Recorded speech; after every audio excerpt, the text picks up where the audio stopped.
Chapter 60, Wu Feng meets the school belle. At the Qin City train station, a slender beauty with an oval face, dressed in enticing hot pants, leisurely emerged from the platform, dragging her suitcase behind her. She was Sasia, a distinguished student at Yecheng Media University, renowned throughout the university for her beauty. Sasia dialed a WeChat call on her phone and then saw a young man waving to her from the crowd. "Hi, young man." Sasia bounced over, waving to him. "Hello, Sasia, I'm Wu Feng." Wu Feng promptly took the suitcase from her hand. "I'm Sasia, thank you for picking me up." Sasia pursed her lips, slightly lowering her head. She found this young man quite handsome, and felt somewhat satisfied. Wu Feng walked ahead, and Sasia cautiously followed behind him. Sasia asked, "So, where are we going now?" Wu Feng paused and turned around, asking, "Oh right, where are you planning to go?" Sasia lowered her head, "I'm planning to meet my best friend in the afternoon. I've been on the train all morning, and I'm a little hungry." Wu Feng nodded, "Then let's grab a meal together." "Okay, thank you, young man." Sasia nodded slightly, her gaze always fixed on Wu Feng's waist. "Wait a moment, I'll call a cab." Upon hearing this, Sasia's expression changed. "Call a cab? Didn't you drive here?" Wu Feng shook his head, "No." "Do you have a car then?" Sasia couldn't help but ask. "I don't have a car myself," Wu Feng said. In an instant, Sasia's face fell, extremely displeased. Shortly after, a taxi arrived. Wu Feng placed her suitcase in the trunk and then opened the door. "Please, get in." "Thank you, I'll sit in the front." Sasia forced a smile and got into the passenger seat. Without much thought, Wu Feng sat directly in the back seat of the taxi driver, to a breakfast place in the university town. "All right." The taxi driver shouted and drove towards the university town. Upon entering the breakfast place, Wu Feng ordered a simple breakfast as he hadn't eaten in the morning. However, Sasia, sitting across from him, appeared visibly unhappy, with a less cheerful demeanor than before. "You can order whatever you want," Wu Feng handed her the menu. "I suddenly don't have much of an appetite." "You go ahead and eat first." Sasia's tone was somewhat indifferent, lacking the warmth of their initial encounter. "All right then." Wu Feng nodded, proceeding to eat and drink. Meanwhile, Sasia was seething with anger. She was a shining star in the university, with numerous handsome suitors chasing after her. She had assumed that the person introduced by Wen Yue must be a wealthy second generation from Qin City, handsome and affluent, with a family fortune. Little did she know, the person who picked her up didn't even own a car, and their dining choice was so modest now. Sasia was full of resentment towards the man in front of her. Sasia asked, "Young man, what do you do for a living? Is Principal Wen your sister?" Wu Feng said, "I work as a security guard, and Principal Wen Yue is not my biological sister. We are not related by blood." Sasia's expression suddenly turned ugly. "So you're Principal Wen's stepbrother?" Wu Feng nodded, "That's one way to put it." "I see." Sasia nodded, then asked, "Big brother, what do you do for a living? Have you bought a house?" "I work as a security guard and haven't bought a house yet." Wu Feng put down his chopsticks and wiped his mouth with a napkin. "I'll go to the restroom." Sasia grabbed her phone and hurriedly left the table. Once inside the restroom, Sasia called her best friend Wang Yan to complain. "Yan, something's wrong." "Wang Yan, what happened? Weren't you going on a blind date?" Sasia said, "The blind date went wrong. Principal Wen introduced me to a loser." Wang Yan on the other end of the line was surprised. "What? A loser? Isn't he Principal Wen's brother? Shouldn't he be a wealthy second generation from Qin City?" Sasia sighed, "That's what I thought too, so I agreed without asking many questions. Who knew he's just Principal Wen's stepbrother, a real nobody?" Wang Yan said, "Then you better leave quickly. What's the point of a blind date with such a person? He's not even worthy of you." Sasia shook her head, "But he was introduced by Principal Wen after all.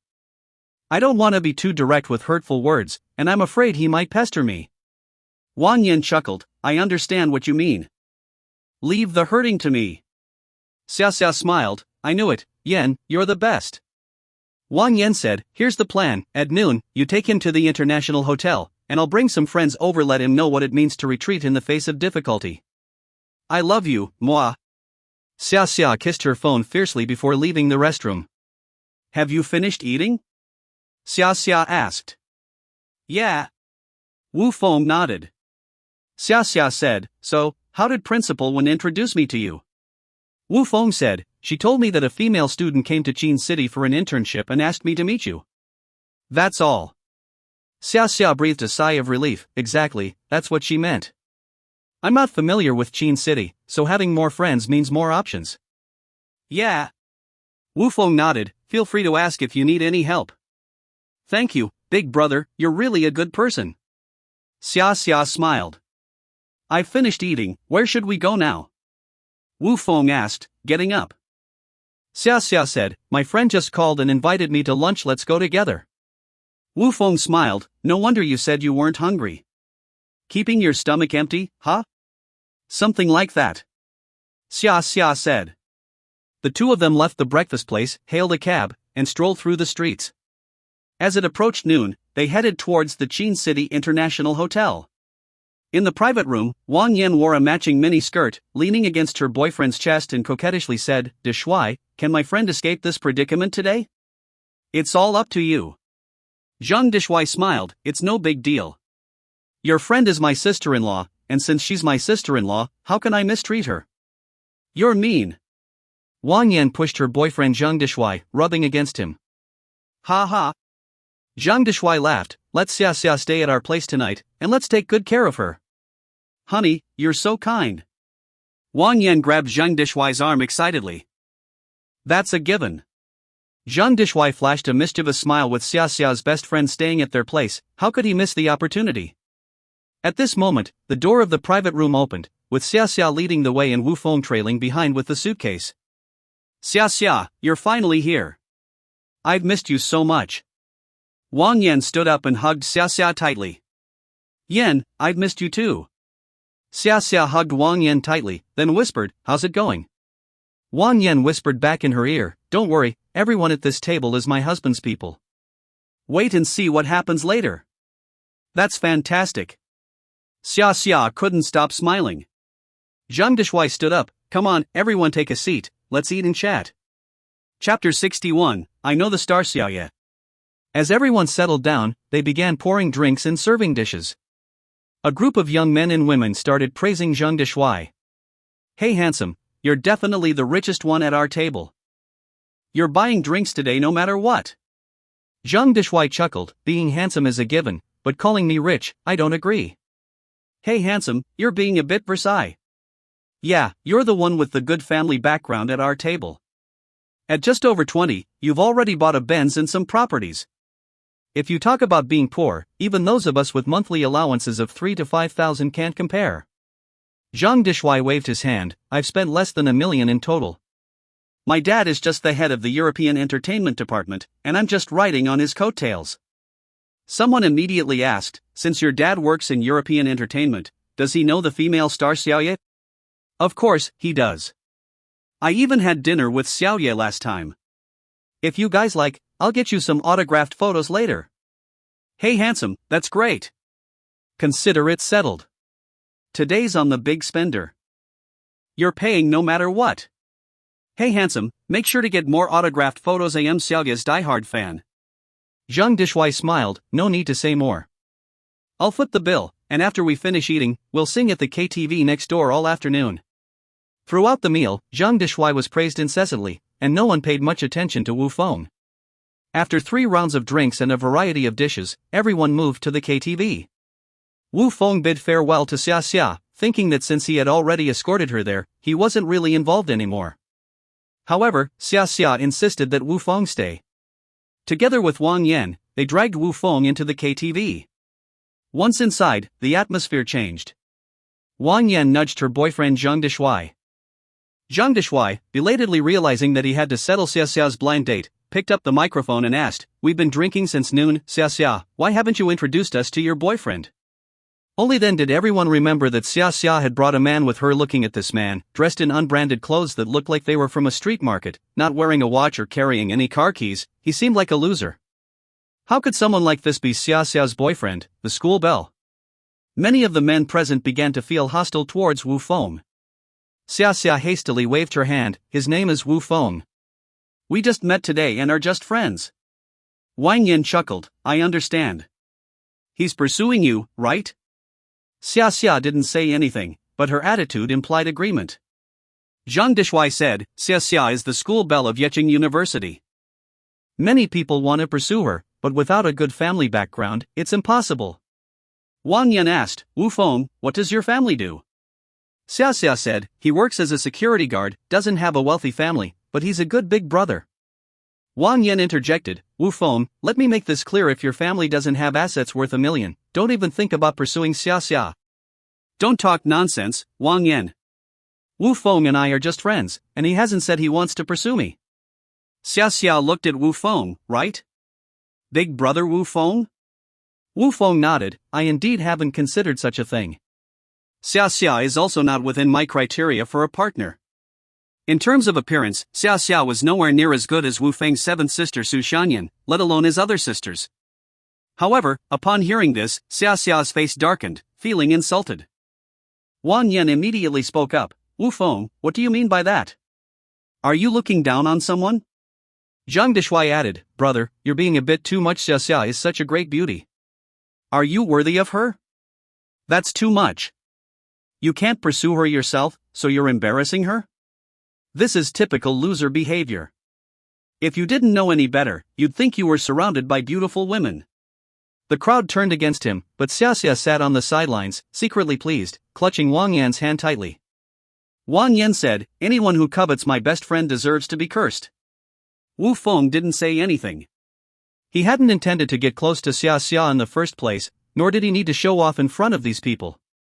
Just then, someone in the private room exclaimed, oh my god, quick, look at the screen. Seya, the female star, is at this KTV. Someone just took a picture of her. The room erupted into excitement. The popularity of the female star Seya was top-notch, and she had countless fans in Qin City. Someone immediately shouted, hey handsome, this is a great opportunity. Yeah. Can you invite Seya over to sing a song for us? Singing might be a bit much to ask for, but I just want an autograph.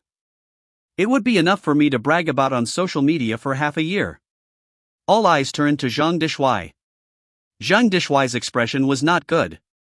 Although his dad did work at European Entertainment, he had no connection to Seya.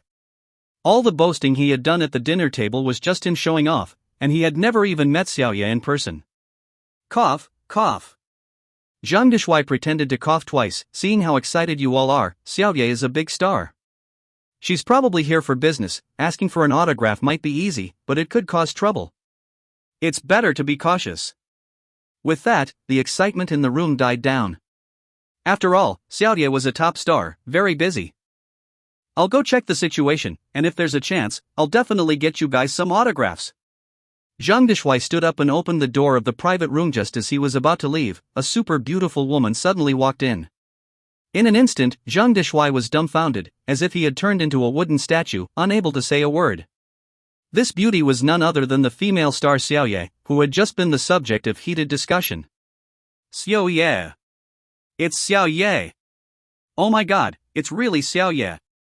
In the dimly lit private room, the rotating laser lights just happened to shine on Seya, making her shine with endless brilliance, shocking everyone present. Of course, there was one exception. That person was Wu Feng. Wu Feng had known Seya for a long time and had never thought of her as an unapproachable big shot. Seya looked around the room and, upon seeing Wu Feng, quickly walked over to him. She sat down next to Wu Feng. Brother Feng, you're good at hiding. Finding you isn't easy. Wu Feng asked, what are you looking for me for? The men and women in the room were once again shocked. This guy Wu Feng, clearly a loser, how did he know Seya? Seeing Seya's appearance, it was obvious she was looking for Wu Feng. Seya took out a set of car keys. Oh, he asked me to give this to you. What car? Wu Feng asked. Seya said, a Kawasaki motorcycle. Just a motorcycle. Wu Feng shook his head. He was disdainful, but several men in the room went crazy. Oh my god, these are the keys to the Kawasaki H2R. This is the king of motorcycles, worth nearly $1 million on the market. No, look at his key, it's a limited edition. You can't buy it even for $5 million. The entire room was filled with exclamations of shock and awe. Chapter 62, Motorcycle Racing Against the High-Speed Train. Although the Kawasaki H2 or motorcycle key made countless boys excited, Wu Feng remained calm and somewhat indifferent. He said, riding a motorcycle in winter is cold, and in summer it's hot. It's not very interesting. Sasia smiled. Oh, he said if you don't like it, he'll give you a limited edition sports car later. Forget it, I'll take it for now since you're offering. Wu Feng smiled as he took the keys. His words almost angered the young men present. This was a motorcycle that many of them could only dream of owning. Wu Feng not only effortlessly received it but also seemed somewhat disdainful. Was he even human? He was practically a monster. On the sidelines, Sasia and Wang Yan's faces were darker than charcoal. Wang Yan said, Sasia, did you misjudge him? Who is Wu Feng exactly? I don't know either. Sasia shook her head, feeling bewildered. If Wu Feng had no capabilities, how could someone gift him a motorcycle worth millions? Wang Yan said, I heard Yi is the son of the head of European entertainment. In that case, isn't Wu Feng? Sasia stopped speaking, suddenly feeling the urge to cry. This was the perfect boyfriend she had dreamed of. Yet, she had mistaken him for a loser. How could a loser possibly know people like Yi and Xiaoye? Sasia regretted deeply, cursing herself for being blind during the day. Meanwhile, Xiaoye stood up and said, I'm sorry to disturb you all. I'll leave you to enjoy yourselves. Wang Yan, summoning courage, stood up too. Xiaoye, I'm your fan. Can you give me an autograph? Xiaoye smiled, are you a friend of Wu Feng's? Yes, yes, yes. Wang Yan nodded repeatedly, ecstatic. Wu Feng interjected, we're not acquainted. I wouldn't call us friends. Wang Yan was left speechless, her mouth gaping. She looked to Zhang Dishui for help. Zhang Dishui quickly stepped forward. Xiaoye, my dad is an executive at European Entertainment, Zhang Dashan. You should know him. Xiaoye shook her head slightly. I'm sorry, I just started at the company, and I don't know many people yet. Although Xiaoye's words were polite, everyone present understood the situation. Zhang Dishui's father didn't know Xiaoye, and Zhang Dishui himself had no chance of knowing her either. At this moment, Wu Feng spoke up, they're all your fans and want your autograph. Xiaoye smiled, no problem, just an autograph. With Wu Feng's words, the whole private room erupted with excitement. Men and women surrounded Xiaoye, asking for autographs and taking photos. 10 minutes later, Xiaoye left the room. The young men and women raised their glasses to Wu Feng. Brother Feng, I apologize for my blindness. This drink is to make up for it. Brother Feng, you're the real deal. Without you today, I would never have gotten Xiaoye's autograph. It's no wonder Brother Feng said Xia isn't up to his standards. Now I believe it. Everyone came over to praise Wu Feng. Zhang Dishui hid in the corner like a turtle, shrinking his head. Even his girlfriend Wang Yan went to toast Wu Feng, saying, Brother Feng, I'm sorry for embarrassing you. Xia doesn't deserve you. Everything I said was nonsense. Sitting on the side, Xia's face alternated between pale and green. She cursed Wang Yan's ancestors in her heart. How could she humiliate herself in front of so many people? And from the looks of it, Wang Yan practically wanted to crawl into Wu Feng's bed to serve him. How could she? This was clearly her blind date. Even if it was someone else's turn, it wouldn't be Wang Yan's turn. Feeling she had to fight back, Xia decided to reclaim her Prince Charming. After a fierce battle of wits and words, Xia raised her glass. Brother Feng, I. Wu Feng suddenly waved his hand to stop her and then took out his phone to leave the room to answer a call. Hello, seventh sister? Shanyan's voice came through. Stinky brother, how did the blind date go? Wu Feng shook his head, it was awkward. Shanyan said, then come find me quickly. That bootlicker Jang Shuang is bothering me again, bringing up the past. Send me your location, I'll come over and deal with him. Wu Feng said before hanging up. He pushed open the door of the private room and said to everyone, I have something urgent to attend to. I'll leave first. Everyone stood up together. Brother Feng. No need to see me off, I'll go. Wu Feng said, turning around and leaving. The crowd subsided, sitting back down in their seats. However, Sasia was not satisfied. She grabbed her bag and chased out of the room, rushing into the elevator.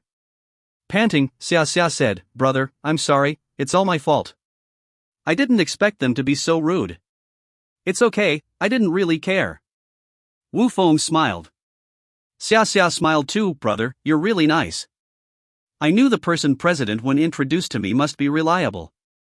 I actually think we're quite compatible. Ha ha. Wu Feng burst into laughter. Stop teasing her. Sasia pouted, I know I'm not outstanding enough, but I'll work hard. You're really the perfect man I've always dreamed of. Ding. The elevator door opened. I have something urgent. See you later. Wu Feng said, walking straight into the underground parking lot. Brother, wait. Sasia shamelessly chased after him. Wu Feng got on the motorcycle, and Sasia climbed onto the back seat, hugging Wu Feng's waist. What are you doing? Wu Feng asked. It's okay, I'll just hold on to you tightly. I'm not afraid. Xiaxia's face blushed, looking adorable. All right. Wu Feng nodded and immediately started the motorcycle. The engine of the Kawasaki H4 roared like a beast. In the next moment, the motorcycle shot out of the underground parking lot like lightning. On the late-night road, there weren't many vehicles. Wu Feng twisted the throttle, and the speed soared from 30 to 180 mph. Passing by an elevated bridge, the motorcycle and a high-speed train emerged from a tunnel at the same time. The motorcycle's speed continued to rise visibly, surpassing the speeding train. At this moment, the dashboard of the motorcycle displayed a speed exceeding 350 mph. On the back seat, Xiaxia's mouth was distorted by the wind. Her skirt was blown up, and even her wet underwear was dried by the wind. Chapter 63, The Scoundrel Riding a Motorcycle Causes a Stir. Ah! The Kawasaki H4 roared as it raced ahead, while Sasia on the pillion seat kept emitting screams. Wu Feng roared, why are you holding onto my waist so tightly? You're choking me. I'm scared. Sasia whimpered. Wu Feng retorted, if you hold on any tighter, Sasia, you'll turn me into a landing strip. Helpless, Sasia finally loosened her grip on Wu Feng's hand. The motorcycle sped like lightning from Qin City International Hotel to the university town, a journey that took only 13 minutes. Mind you, under normal circumstances, this distance would take at least half an hour by car. At the entrance of the university town, a sudden brake. The motorcycle spun 360 degrees on the spot, exuding an impressive charm. Ah! A miserable cry came from Sasia, seated in the back, who directly met with a faceplant. Wu Feng took off his helmet and stared at Sasia, saying, wouldn't it have been better if you had told me earlier? I'm sorry, it's all my fault, please don't be angry. Sasia spoke humbly, even though her face was bruised and battered, she dared not show any resentment. Wu Feng shook his head, such trouble. Go to the hospital yourself, I have things to do. I can manage on my own, you don't need to worry about me. Go and attend to your matters. Sasia forced a gentle demeanor, but tears kept streaming down her face uncontrollably. With a turn of the motorcycle, Wu Feng left the scene like the wind. Sasia gazed into the distance at Wu Feng's departing figure and sighed, he's so handsome. Ding dong, ding dong, ding dong. The phone in her bag kept ringing tearfully. Sasia took out her phone and dialed her best friend Wang Yan via WeChat. As soon as Wang Yan picked up, she interrogated, Sasia, where did you run off to? I began Sasia. Wang Yan interrupted, what were you doing? How did you get injured again? Where did you go? Glancing at her own reflection on the phone screen, Sasia indeed looked disheveled, her face showing signs of injury, making her appearance quite unkempt. Wang Yan continued, Sasia, what exactly are you up to? Wiping her tears, Sasia said, I just rode on Wu Feng's motorcycle, it was too fast. Wang Yan asked, can a motorcycle be that fast? Oui. Faster than a high-speed train. Sasia nodded. So fast? On the other end of the call, Wang Yan's jaw dropped in astonishment. Yeah. Sasia affirmed. Wang Yan inquired, what about your face? It was an accident, I fell off the bike carelessly, but he still cared about me. Sasia explained. Wang Yan shook her head, this is ridiculous. Where is he now? He just left me here and went away. He looked so cool, I really like him. Sasia confessed. Are you crazy? Are you obsessed? Wang Yan's voice was tinged with exasperation. Yeah. Sasia nodded repeatedly, crying and laughing. Absolutely unbelievable. Hurry back. Wan Yan hung up the phone in frustration. The more she thought about it, the angrier she got. Wu Feng actually rode a motorcycle and made a girl cry. Is this still a man? Wan Yan immediately edited the video call she had just made, removing the original sound and adding melancholic music instead. Finally, she added a caption and posted it on Fast Sound Mini Videos. The title read, "Scoundrel rides motorcycle to chase high-speed train, scares my bestie." Can wealthy scoundrels just toy with girls' emotions as they please? The mini video instantly became a local hit, garnering over 10,000 likes and thousands of comments. Little brother is so cruel, making the little sister cry, completely lacking in chivalry. At Zhou Ruanfa, is this for real? Can motorcycles really go that fast? At Taxi Dashcam, brothers, this is real. Just now, this motorcycle passed by me. You can click on my profile picture to see the dashcam footage. Many netizens clicked on the profile of user at Taxi Dashcam. They witnessed the scene of a motorcycle chasing a high-speed train with their own eyes, causing continuous amazement. But in the comments section, there were still those who doubted. At Book Mountain Hangzhou Dreamboat, just a piece of metal on wheels, and you dare to call him a wealthy scoundrel? I wouldn't even dare to be so arrogant driving a BMW. No wonder you women get deceived, so foolish. Other netizens responded to at Book Mountain Hangzhou Dreamboat one after another. You dare to show off with a 3-cylinder BMW? Ridiculous. Do you even know what motorcycle this is? You can't even afford one wheel of it. Clown, this is the Kawasaki H4R limited edition. You can't get it without 3 to 5 million. Is Fast Sound filled with Ferrari owners? Are BMW drivers mocking the king of motorcycles? User at Book Mountain Hangzhou Dreamboat was none other than Jang Shuang himself. He was waiting outside a tea house for Su Shanyan, staring at her red BMW Roadster. But no matter how long he waited, Su Shanyan just wouldn't come out. Bored, he spent some time browsing Fast Sound. Then he stumbled upon this mini video of a motorcycle chasing a high-speed train and casually made a comment. As a result, hundreds of users bombarded him with criticism, and some even sent him private messages cursing his family. Jang Shuang was now so angry that he was about to explode, but he couldn't outdo these people. Are you still human? I just said one wrong thing, and you want to kill me? Damn it! Frustrated, he deleted the comment and suddenly saw Su Shanyan walking out of the tea house. Without saying a word, Jang Shuang got out of the car and headed straight for Su Shanyan. A strange engine roar sounded, followed by a motorcycle rushing towards him like the wind. Humph! The motorcycle screeched to a halt on the spot, scaring Jang Shuang into retreating several steps, almost falling over. Can't you ride a bike? Are you blind? Jang Shuang cursed. In a daze, he felt like he had seen this motorcycle somewhere before. Taking out his phone, he opened Fast Sound Mini Videos. After looking at the motorcycle on the screen and comparing it to the one in front of him, he realized they were the same. Jang Shuang exclaimed, "Damn, you're that scoundrel?" At this moment, the motorcycle rider took off his helmet, revealing a familiar face. Jang Shuang exclaimed again, "Damn, it's you, Wu Feng." Without hesitation, Wu Feng smashed his helmet towards Jang Shuang. Wu Feng interrogated. "Jang Shuang, are you crazy?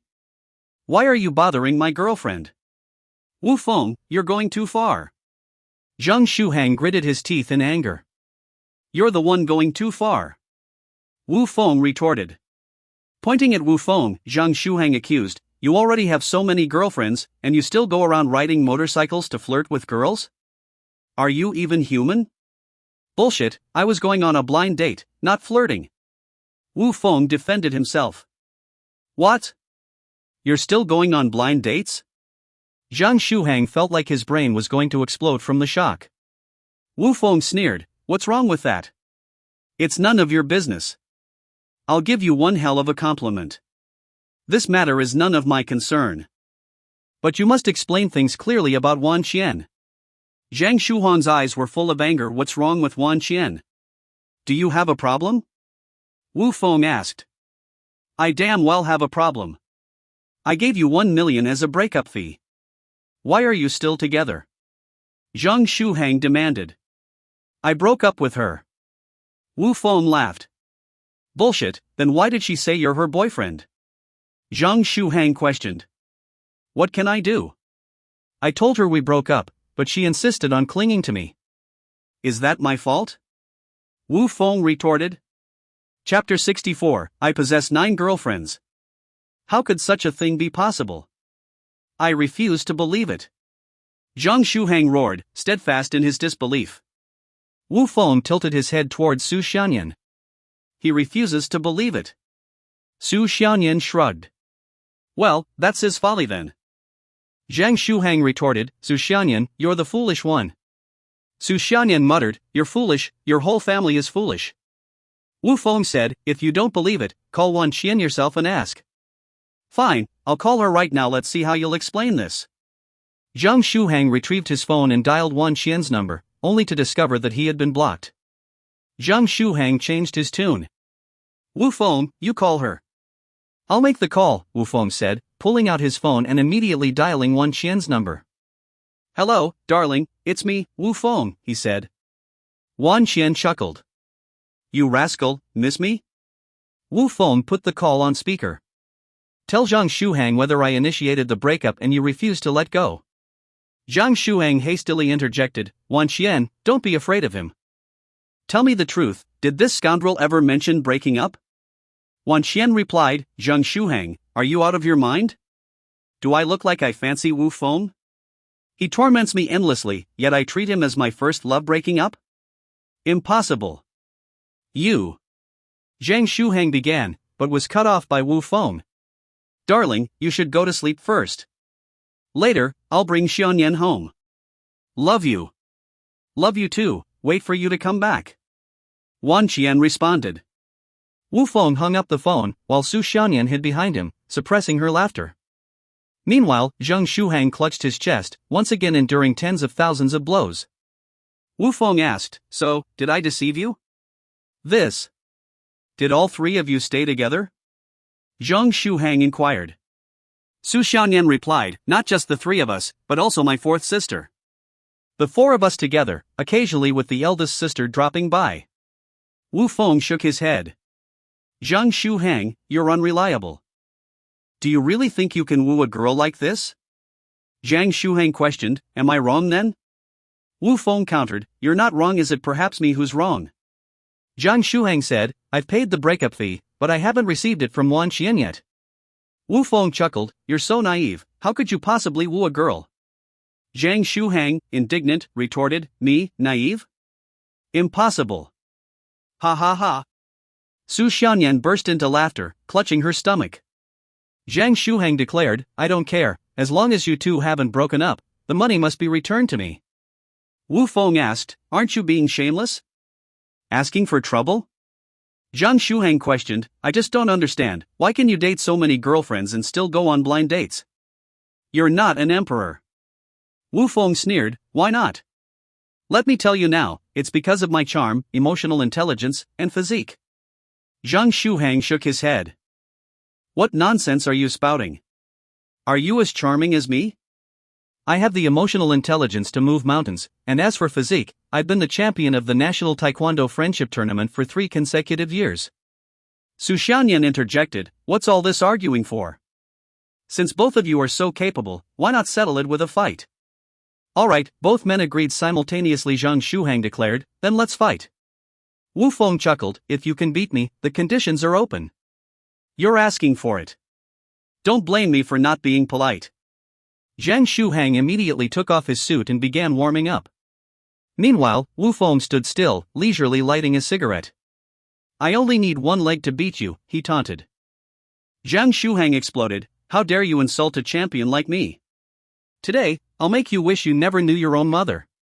Su Shanyan hastily retreated, stop at that, don't send anyone to the hospital. Jang Shuang declared, today, I'm going to send him to the hospital. You started this, so bear the consequences. Don't blame this champion for being too ruthless. Wu Feng half squinted his eyes. You talk too much. Are we fighting or not? Jang Shuang continued his warm-up in place, starting with a leg split, followed by a carp hitting the ground, and finally executing a triple kick in midair. It seems quite impressive. Su Shanyan remarked. Wu Feng blew a smoke ring and scoffed, soft and feeble, not even as good as a woman. Dare to mock me? Tonight, I'll make sure you end up in the hospital. Let's see how you'll act then. Jang Shuang threatened, and in the next moment, successfully aimed a triple kick at Wu Feng. Wu Feng sidestepped all three kicks effortlessly, then countered with a kick that landed squarely in Jang Shuang's groin thump. Jang Shuang was sent flying across the street, landing in a trash can by the roadside. Ah! My ribs, and it seems something else is broken, came Jang Shuang's screams from inside the trash can. So handsome! Shanyan exclaimed excitedly, applauding. Wu Feng sneered, trivial skills. How dare you show off in front of me? Seeking death. Xiaofeng, I love you to death. Shanyan hugged Wu Feng's neck tightly and planted a kiss on him. Ah! Inside the trash can, Jang Shuang endured a dual onslaught of physical and emotional pain. Being beaten was bad enough, but being fed dog food by them on the spot was unbearable. Wu Feng pointed across the street at Jang Shuang, consider today's kick a lesson. Hope you'll behave yourself in the hospital. If there's a next time, I'll leave you half disabled. Exactly, let's see if you dare to stalk me again. Shanyan coldly added, darling, let's go home. Wu Feng handed the helmet to Shanyan. The motorcycle looks cool, and this pink helmet is so cute. Shanyan smiled as she put on the helmet. Wu Feng said, just bought it after going around. Let's get on. Okay. Shanyan nodded, carefully getting onto the back seat of the motorcycle. Wu Feng instructed, hold onto my waist tightly. Got it. Shanyan nodded and gently wrapped her small hand around Wu Feng's waist. Wu Feng said, hold on tight, I'll be driving fast, and it's easy to get thrown off. I understand. Shanyan pressed herself against Wu Feng's back, hands firmly clasped around his waist. Wu Feng started the motorcycle, the 300 horsepower engine roaring, igniting a surge of excitement. The motorcycle slowly moved off, heading home on the road. Shanyan asked, why are you driving so slowly? Safety first. Wu Feng drove at a slow pace all the way back home. Once home, Shanyan lay on the sofa and started browsing through quick audio-video snippets. Coincidentally, she came across a motorcycle scoundrel chasing after a high-speed train. Hey, little brother, could this motorcycle scoundrel chasing after the high-speed train be you? Shanyan asked. What scoundrel? Wu Feng leaned back on the sofa and took the phone. It's this video. Shanyan said. Wu Feng was surprised, that's my bike, but I'm not a scoundrel, am I? Ha ha. Shanyan laughed, slapping her thigh. You're still trying to explain. Why were you driving so fast? Why the slow pace bringing me home? Wu Feng chuckled, this girl is the one I mentioned, the blind date, she slammed the brakes herself when we got to the university town. Ha ha ha. Shanyan laughed heartily. But you're different. You're my brother, and I care about you. That's about right. Shanyan hugged Wu Feng's arm tightly, leaning against his shoulder. Knock knock knock. The sound of knocking on the door rang out. Feng Ji, are you home? I need to talk to you urgently. Chapter 65, The Thrill of Being a Boss. Who? What's the matter? Wu Feng rose from the sofa. It's me, Shya, about company matters, the person outside the door said. Wu Feng opened the door and saw Shya in uniform standing outside. Come in and have a seat. Shya waved her hand, no, there's still much to do with the company. I won't come in. Wu Feng nodded. What's the matter you need to discuss? Shya said, well, Heartclear Group and European Entertainment are investing together to establish a new company. We need your signature. We're signing the contract tomorrow morning. I apologize for the intrusion. Wu Feng was direct, taking the folder and immediately flipping to the last page, signing his name. Aren't you going to read it? Shya was surprised at Wu Feng's decisiveness. What's there to read? Can you still deceive me? Wu Feng said. Shya laughed, certainly not. Wu Feng said, all right, since you have matters to attend to, I won't detain you. Shya asked, don't you want to learn more about the new company? Wu Feng shook his head, there's nothing I need to understand. All right. After I'm done tomorrow, I'll give you a detailed introduction. I'll take my leave for now. Take care on the way. You've worked hard. Wu Feng waved goodbye, seeing off Shya. Shanyan bounced up. Little brother, do you have plans for tomorrow? Wu Feng asked in return, do you have plans? Hee, Shanyan chuckled mischievously, lowering her head. Wu Feng said, speak up. Shanyan said, sister has an interview tomorrow, will you accompany me? Wu Feng asked, what interview? Didn't you terminate the contract with the Star Union before? Shanyan was formerly assigned artist of the Star Union, but after the Huang family's downfall, the company terminated contracts with its artists. Although the Star Union terminated the contract, the previous anchors and management still haven't found a place to settle, Shanyan explained. Recently, a company has offered extremely high salaries, and many people have gone there seeking refuge. So, your sister and I. Shanyan lowered her head slightly, shaking Wu Feng's arm, looking hesitant to continue. Wu Feng asked, do you also want to join in the excitement? Shanyan nodded. Wu Feng said, will there be any trouble this time? No, Shanyan shook her head, even if there is, I have you to protect me, right? Wu Feng nodded. Good night. Shanyan tiptoed and kissed Wu Feng on the cheek. Wu Feng said, good night, why are you taking advantage of me again? Shameless, many people wish they had the chance to take advantage of me. You're not satisfied yet. Shanyan glared playfully at Wu Feng. Go to sleep. Wu Feng shook his head. The siblings each went back to their rooms to rest. The next morning, after Wu Feng and Shanyan had breakfast, they rode their motorcycle to the commercial center. On the 7th floor of the building was an unbranded company. Workers were installing office desks in the lobby. In the corridor, a young man in a suit and leather shoes walked with a swagger, then entered the director's office with a crab-like gait. Oh, cousin, what happened to you? Director Ma quickly got up to assist him. It's nothing. Jang Shuang waved his hand, awkwardly sitting down. Director Ma asked, cousin, what's with that posture? Jang Shuang said, I sprained my leg yesterday during a scuffle. Director Ma looked at him suspiciously, which leg did you sprain? Jang Shuang's face changed, where the hell are you looking? No, I didn't mean that. Director Ma quickly waved his hand. Jang Shuang said, it was that kid, I even made him wet his pants, how could I not end up like this? Director Wang raised his thumb, impressive, very impressive. Jang Shuang leaned back on the sofa, spread his legs, and said, let's talk business, how's the company doing?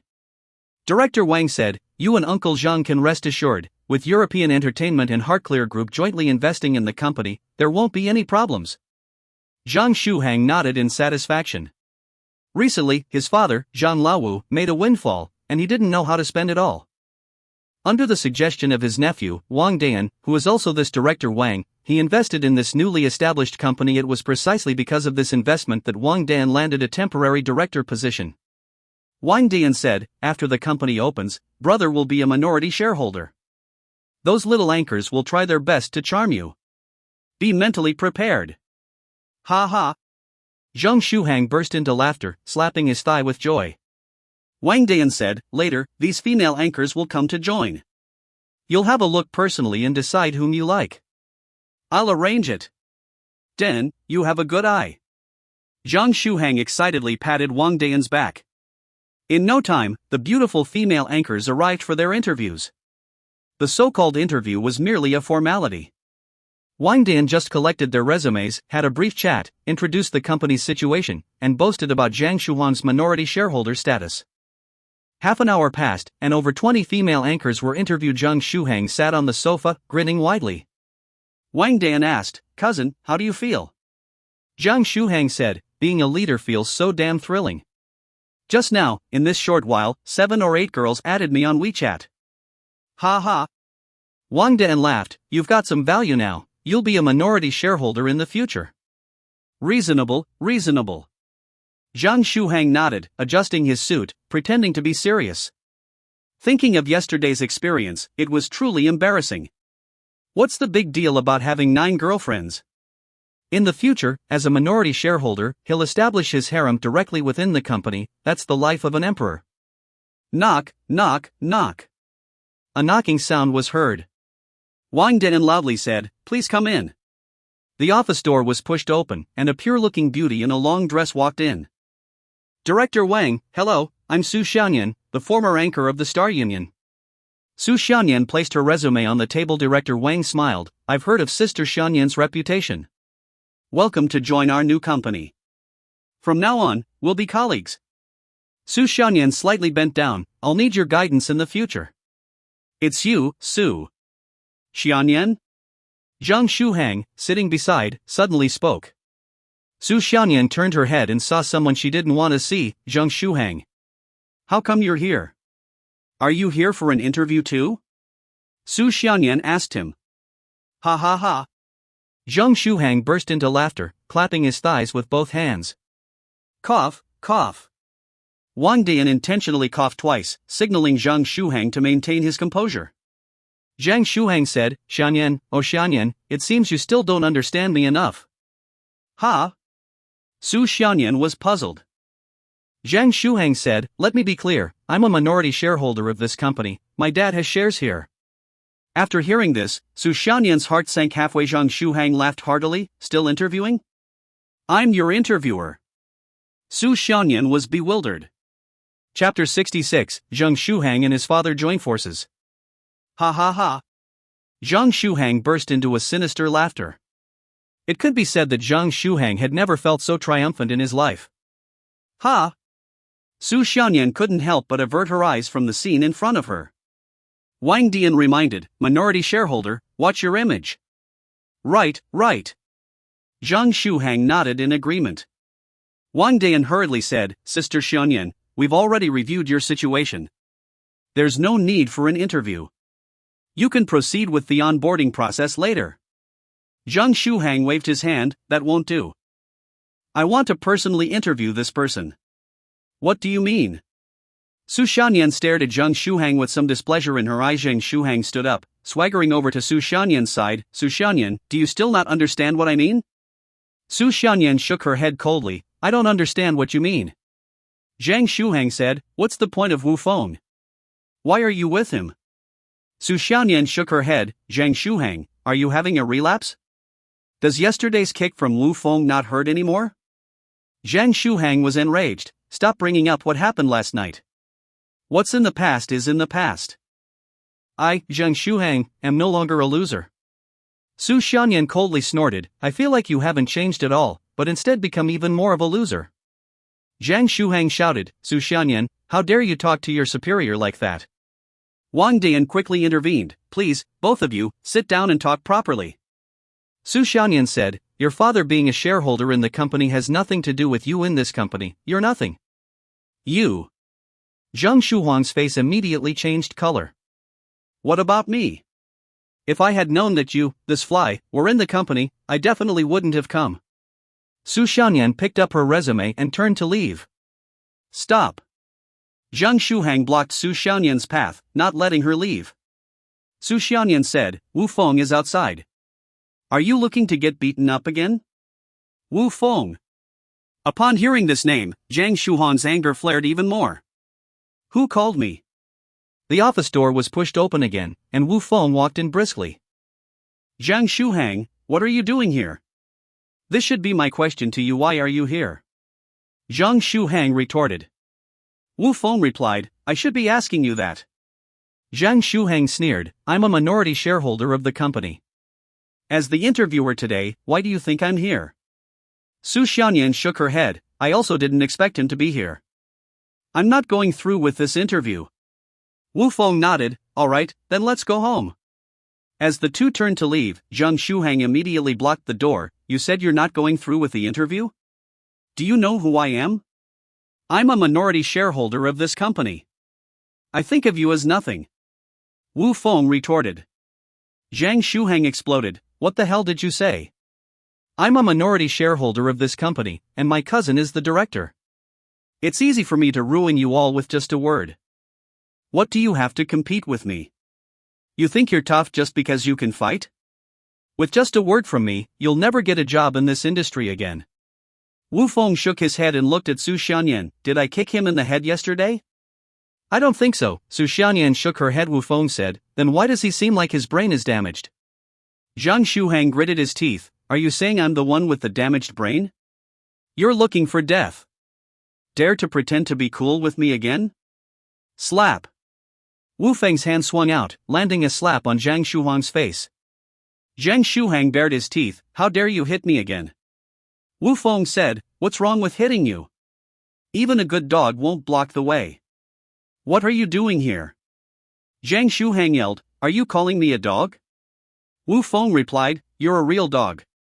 Who's calling my son a dog? A voice from outside the office interrupted. Jang Shuang turned his head and saw his own father. He quickly shouted, Dad. With a Mediterranean-style haircut and a pregnant belly, Zhang Laowu strode over with a group of people. What's going on, Shuang? He hit me and insulted me. Zhang Shuang pointed at Wu Feng to complain. Oh, Uncle Zhang, you're here. Wang Dan quickly greeted him. Ignoring his son and nephew, Zhang Laowu's gaze fell on Wu Feng. You hit my son? I did. Wu Feng said without hesitation. What's your name? What do you do? Zhang Laowu asked. I'm Wu Feng, I work as a security guard, Wu Feng replied. Humph. Zhang Laowu snorted, just a little security guard, and you dare to hit my son in my company? Are you tired of living? Wang Dian quickly explained, Uncle Zhang, this Wu Feng brought his girlfriend here for an interview and got into a little conflict with Shuang. Alright, since you're here for an interview at our company, don't even think about getting hired. Zhang Laowu declared. Shanyan immediately said, it doesn't matter.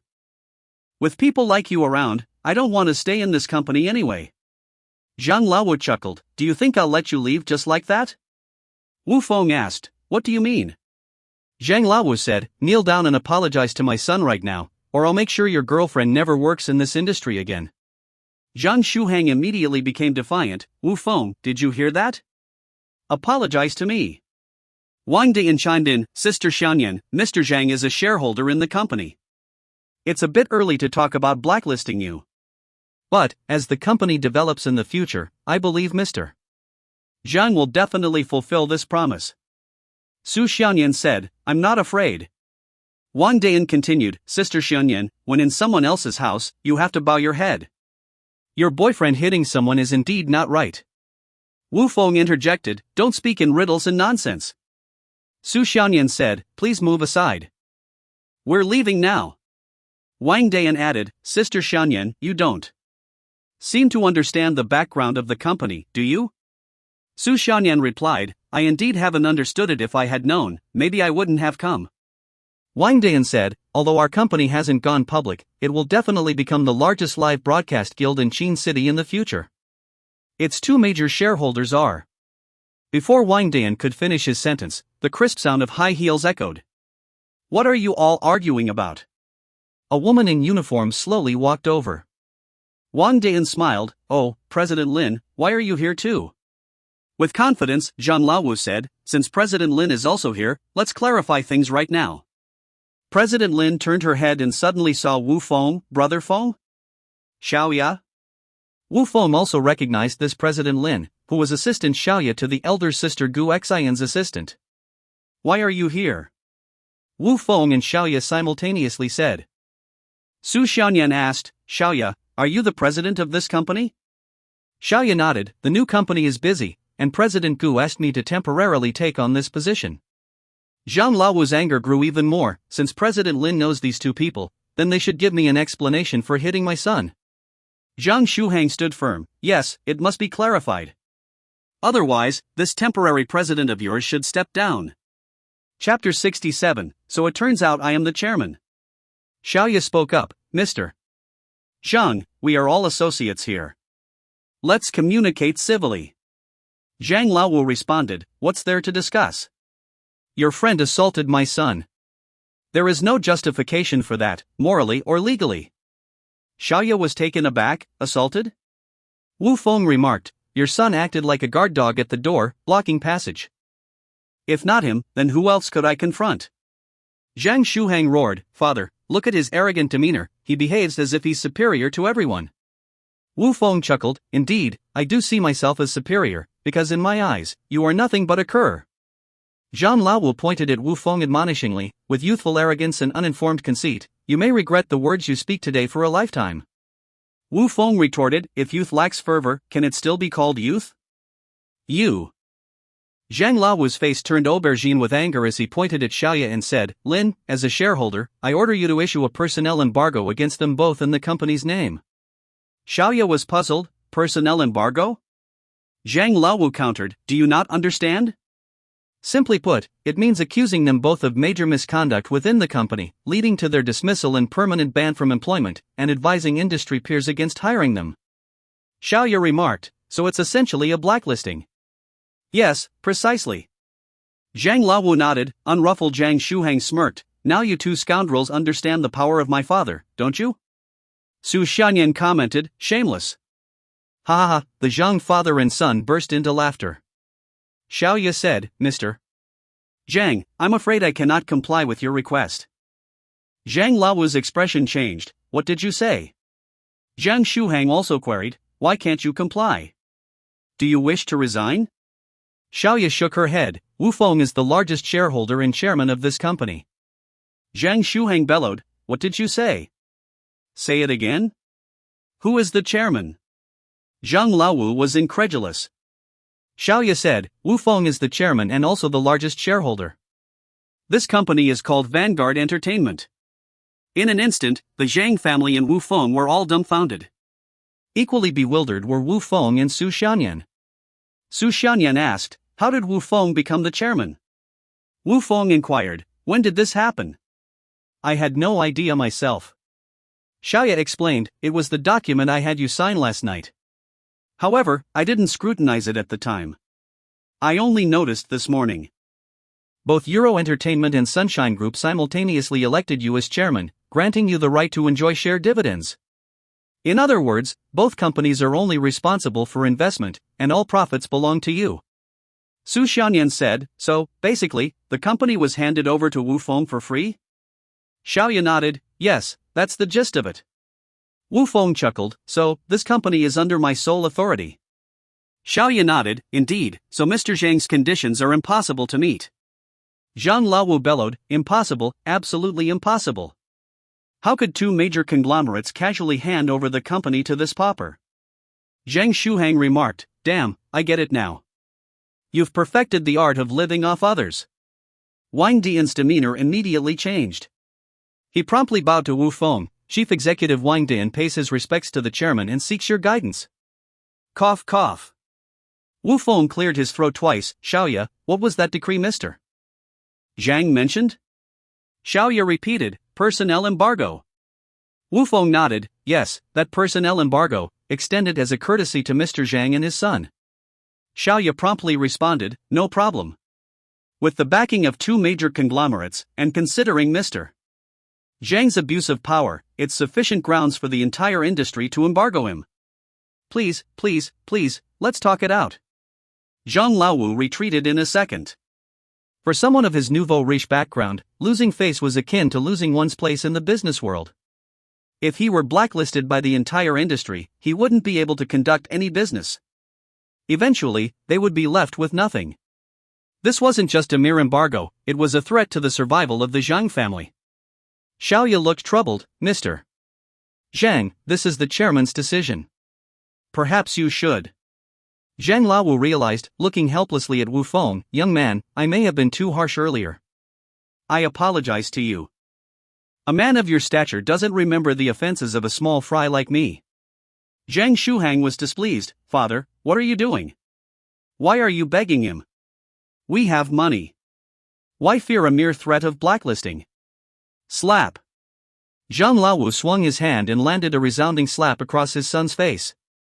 Zhang Lao shouted, beast, it's all because of you. Zhang Shuang yelled back, what did I do wrong? Slap slap slap. Zhang Lao delivered 3 consecutive hefty slaps, leaving his son's cheeks swollen. Zhang Lao bellowed, Zhang Shuang, kneel down and apologize to the chairman. If he doesn't forgive you, I'll kill you today. Zhang Shuang stuttered, I.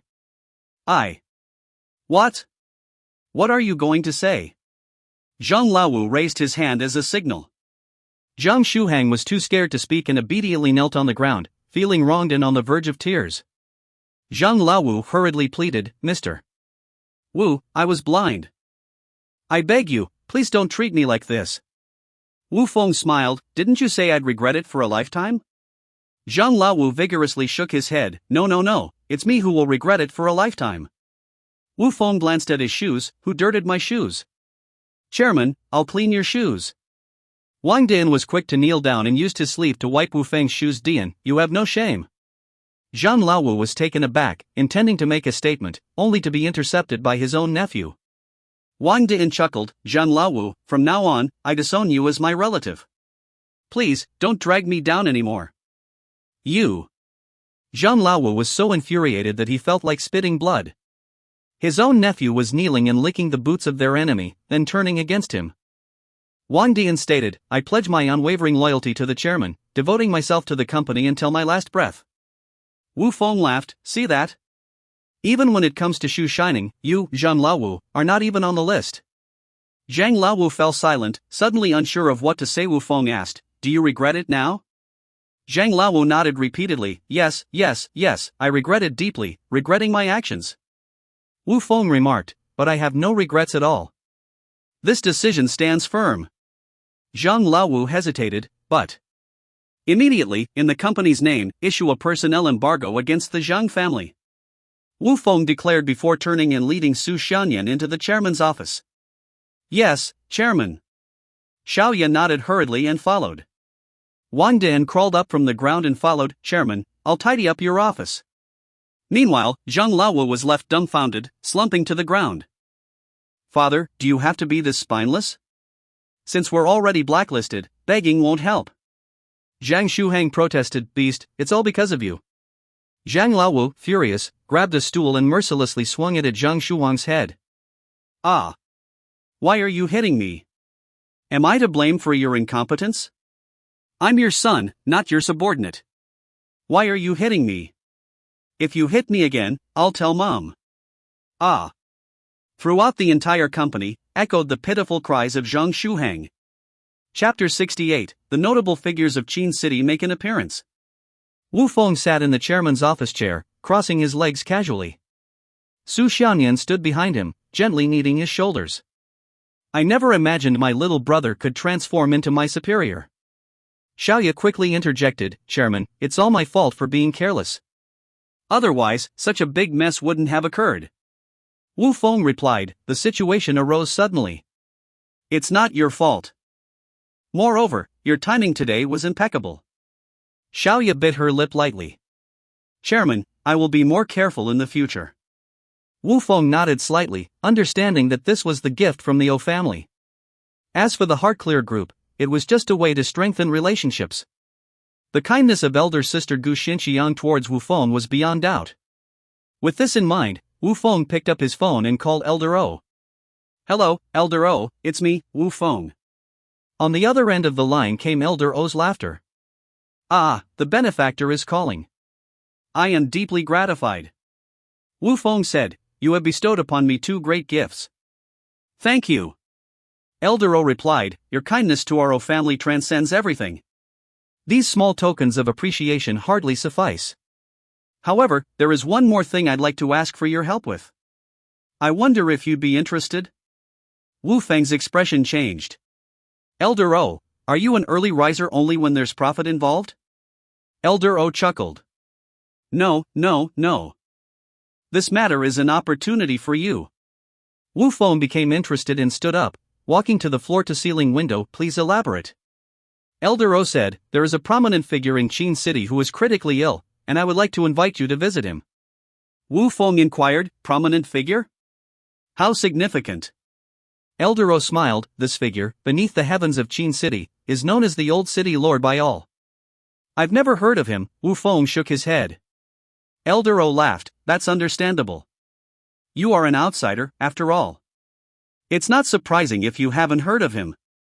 Wu Feng asked, just tell me the benefits. Elder O said, if you can cure this old city lord's illness, the consultation fee starts at 30 million, with an additional 300,000 just for the visit.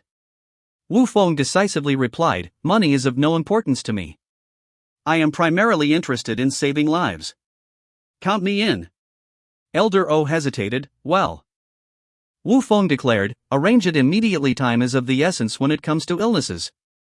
Sooner rather than later. Elder O said, then let's do it now. I will come to pick you up immediately. Very well. Wu Feng nodded. The call ended, and Elder O immediately set off with his bodyguards.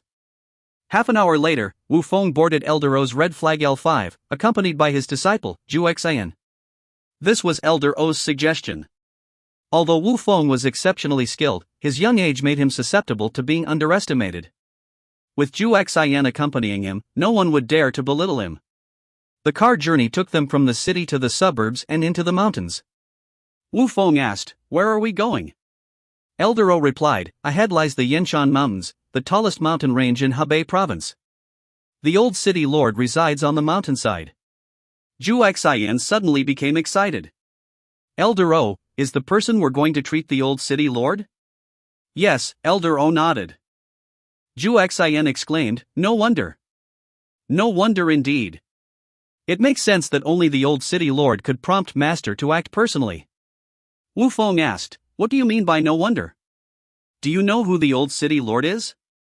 Zhu Xian explained, "Don't you know who the old city lord is? He's the eternal ruler of Qin City. Both the righteous and the villainous factions must heed his commands. If he says something is forbidden, no one dares to do it." Wu Feng said, "That formidable? So he's essentially the city's ruler." Elder O added, "The old city lord's eldest son is the current city head." Zhu Xian continued, "And the old city lord's second son is General Wan Tianhu. So he's Wan Tianhu's father." Wu Feng smiled. He and Wan Tianhu could be considered friends now. Since it was a friend's father, he naturally had to help out. The car slowly ascended the Yanshan Mountains, surrounded by lush greenery and misty clouds on either side. Half an hour later, the car stopped at a villa halfway up the mountain. 4 heavily armed soldiers guarded the gate. After Elder O got out of the car and presented various documents, they were allowed inside after strict scrutiny. Inside the villa, the air was filled with the fragrance of flowers and birdsong. The backyard had a towering waterfall, presenting a breathtaking view. After passing through the front yard, they entered the main hall. The butler personally received them. "Please, have a seat, gentlemen." The 3 of them sat down, and Elder O introduced, "This is Zhu Xian, the foremost of the 4 divine physicians of Hebei province." The butler nodded slightly, neither servile nor overbearing. Elder O was somewhat surprised. Normally, upon hearing Zhu Xian's title, people would be extremely excited. However, this old butler of the Wan family seemed rather indifferent. Without delving further into the matter, Elder O asked, "Butler Wan, how is the old city lord's condition?" The butler shook his head. "In the past half-month, countless divine physicians have come and gone, but none could offer a solution." Elder O remarked, "It seems the old city lord's condition is quite challenging." The butler nodded. "Extremely challenging. However, I believe that the old city lord is favored by fortune." Elder O nodded. "In that case, would it be convenient for us to have these 2 doctors by my side examine the old city lord?" The butler looked at the 2 of them and asked, "I've heard of Zhu Xian's reputation, but who is this young man by his side?" Wu Feng said, "My name is Wu Feng, a traditional Chinese medicine practitioner." "Humph." The old butler snorted disdainfully but didn't say much more. Zhu Xian hurriedly explained, "Butler 1, Wu Feng is my." The butler waved his hand. "No need to say more. When Nurse Tailan comes out later, you may go in." "Tailan?" Zhu Xian was astonished. Tailan, also known as the Iron Lady of the medical world, was known for her ruthless treatment methods, specializing in complex diseases, much like Zhu Xian, both being among the 4 divine physicians of Hebei province. In no time, a female doctor descended the stairs. The butler approached her. "Dr. Tailan. How is the old city lord?" Tailan sighed. "I'm sorry, I am powerless." Zhu Xian spoke up, "Even the Iron Lady is powerless?" Tailan then noticed Zhu Xian and smiled bitterly. "Old Zhu, you're here too." Zhu Xian nodded. "How dire is the old city lord's condition?"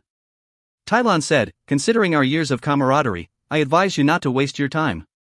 It's best to leave as soon as possible. Goodbye." Tailan finished speaking and quickly left the hall. "Please, follow me," the butler gestured. The 2 of them followed the maid and slowly ascended the stairs. Just as they were about to enter the room, someone in the hall suddenly shouted, "The top divine physician of Qingzhou, Mad Surgeon, has arrived." The butler immediately waved his hand. "Dr. Zhu, please wait a moment." Zhu Xian asked, "Butler 1, what do you mean by this?" The butler said, "Apologies, Mad Surgeon had a prior appointment. He needs to go in first this time. Please wait." Zhu Xian frowned. "But we arrived first. How can you be considered first?" At this moment, an elderly man slowly walked into the hall. Zhu Xian questioned, "Mad Surgeon, what do you mean?" Mad Surgeon sneered, "I heard that you, Zhu Xian, have taken a little brat as your master in Qin City. Is this true?" Zhu Xian nodded. "Indeed." Mad Surgeon said, "Unseen and unheard of, shaking the medical world to its core. This is like reversing the flow of a river, regressing the medical field. When others said you were insane, I didn't believe it. But now, seeing you in person, I realize it's true." Chapter 69, It's Just a Cold. Mad Surgeon's words stung the hearts of Zhu Xian and Wu Feng. Both of them were well-established doctors, prominent figures in the medical fields of Hebei and Qingzhou. How could they tolerate such humiliation? Zhu Xian retorted, "Mad Surgeon, don't be so arrogant. Your ignorance today will be your regret in the future." Ha ha ha. Mad Surgeon burst into laughter. "Zhu Xian, do you think I'm as foolish as you? I suggest you go see a doctor first," he sneered. "You." Zhu Xian began, but Wu Feng interrupted, "Why indulge in useless arguments?" Mad Surgeon chuckled, "Well said, young man. Your insight far surpasses your master, Zhu Xian." Zhu Xian retorted, "Shut your foul mouth. This is my master, Wu Feng." Ha ha ha. Mad Surgeon laughed again. "So, the Zhu family has taken this young man as their master?" Zhu Xian explained, "My father is only a registered disciple of Master Wu, yet to formally become his disciple." Mad Surgeon asked, "Is your father also out of his mind? To serve as a registered disciple to an unknown young man? Tell me, what are his strengths?" Zhu Xian hesitated, then fell silent. Because he knew that once he revealed that Wu Feng was the heir to the Nine Needle technique, there would only be two outcomes, either causing a huge uproar or continuing to be mocked by Mad Surgeon. Pointing to the door, Mad Surgeon said, "No need to say more. Just get out of here, and stop embarrassing yourselves. Mad Surgeon, you're too arrogant." Zhu Xian turned to the wan butler. The butler coughed twice but said nothing. Just then, a voice came from inside the room, "Butler, let them all come in." "Yes, master." The wan butler suddenly became extremely deferential, bowing respectfully. "Very well, today I'll let you see the strength of our medical skills in Qingzhou." Mad Surgeon snorted and entered the room first. Zhu Xian hurriedly said, "Master, don't be angry. There's no need to lower ourselves to his level. We're here to save lives, and he hasn't insulted me." Wu Feng smiled faintly and followed into the room. Zhu Xian looked puzzled for a moment, then nodded, "It seems. What Master said makes sense." The room was spacious, with an elderly man lying on a large bed, surrounded by various imported medical devices.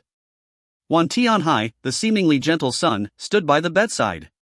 Mad Surgeon greeted, "Hello, old city lord." "Hello, Master Hai." "No need for formalities, please diagnose my father immediately," Wan Tianhai urged. "All right." Mad Surgeon nodded, immediately putting down his medicine box and checking the pulse of the old city lord. Mad Surgeon asked, "When did the old city lord's illness begin?" "It started half a month ago when I was practicing Tai Chi in the back mountains. Suddenly, I felt weak all over," the old city lord replied. "After that, my father couldn't get out of bed," Wan Tianhai added. Mad Surgeon nodded and continued, "Any adverse reactions, old city lord?" "Constant coughing every day, with severe bouts of coughing up blood, requiring medication to suppress," Wan Tianhai explained. The old city lord chimed in, "Many doctors have said they were helpless against my illness. Mad Surgeon, please don't disappoint me." Mad Surgeon nodded, "Old city lord, don't worry. You just have a common cold." "Why haven't the medications been effective then?" Wan Tianhai asked in confusion. "Because the old city lord's body is too weak, ordinary cold medicines can't suppress it," Mad Surgeon explained. "Many doctors know it's a cold, but because of the old city lord's status, they dare not treat it as such," he continued they dare not prescribe random medication, leading to a worsening of the condition. What was originally a simple illness has become complicated. Wan Tianhai exclaimed, I see. Do you have a treatment? I have imported pneumonia fast-acting injections here. One shot and you'll be as right as rain. Mad Surgeon said, taking out a bottle of medication from his box. Wan Tianhai's face lit up, excellent. Mad Surgeon truly has a discerning eye. The old city lord asked, is it really just a cold? Why do I feel so weak and unable to get out of bed? Mad Surgeon chuckled, your cold has turned into pneumonia. Feeling emotionally distressed is like a giant stone pressing on your chest, causing both physical and mental illness. The old city lord nodded, that's true. My chest has been feeling heavy recently. Just give him a shot. Mad Surgeon immediately prepared the needle. Watching from the side, Zhu Xian asked, Master, is the old city lord's illness really that simple? Yes and no. Wu Feng approached and squatted down, unbuttoning the old city lord's hospital gown. Wan Tianhai was furious, you rascal, who are you, and what are you doing? Mad Surgeon said, Master Hai, pay no attention to them. They're just lunatics and frauds. Exactly. Wu Feng shook his head. Mad Surgeon's face turned dark, what do you mean, exactly? What else do you know? Wu Feng said, while the old city lord's illness is indeed a cold, it cannot be treated with conventional methods at this stage.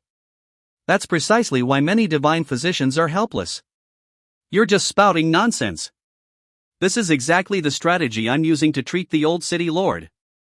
Mad Surgeon retorted. Wu Feng shook his head, you only see the surface but not the underlying cause. Mad Surgeon sneered, are you joking? I, Mad Surgeon, have practiced medicine for decades, crossed more bridges than you've walked. Do you think I can't see the underlying cause? Wu Feng said, I advise you not to administer that shot. It won't save the old city lord, it might even worsen his condition or lead to death. What nonsense are you talking about? Wan Tianhai was enraged, his eyes glaring. Meanwhile, Mad Surgeon immediately administered the needle to the old city lord.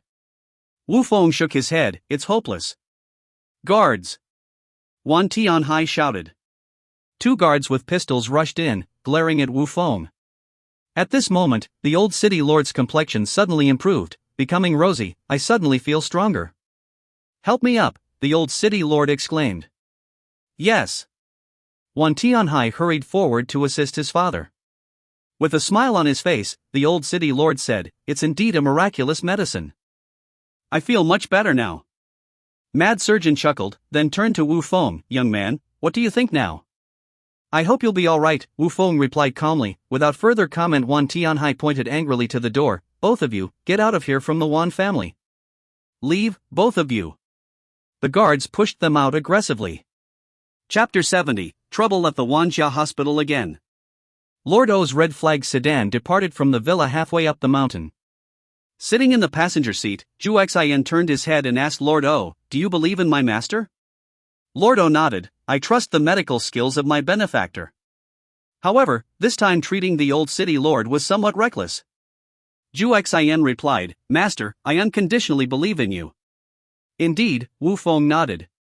Though his experience paled in comparison to seasoned healers like Zhu Xian and Quang Shang, he unequivocally trusted his own judgment. The root of the old city lord's illness lay not in external injuries but internal ones, as evidenced by his chest. As the car returned to the city, passing by Wanjia Hospital, Wu Feng alighted, intending to discuss this matter with Wan Qian. Upon entering the director's office, he found a group of burly men surrounding Wan Qian. Wu Feng's expression immediately changed. What are you people doing here? Little brother, why have you come? Wan Qian hastily stood up, her complexion grim. Wu Feng inquired, what's going on? Wan Qian began to explain when a bald man spoke up, your sister begged me. You must be Wu Feng, right? Wu Feng cast a skeptical glance at Wan Qian. Wan Qian sighed, oh.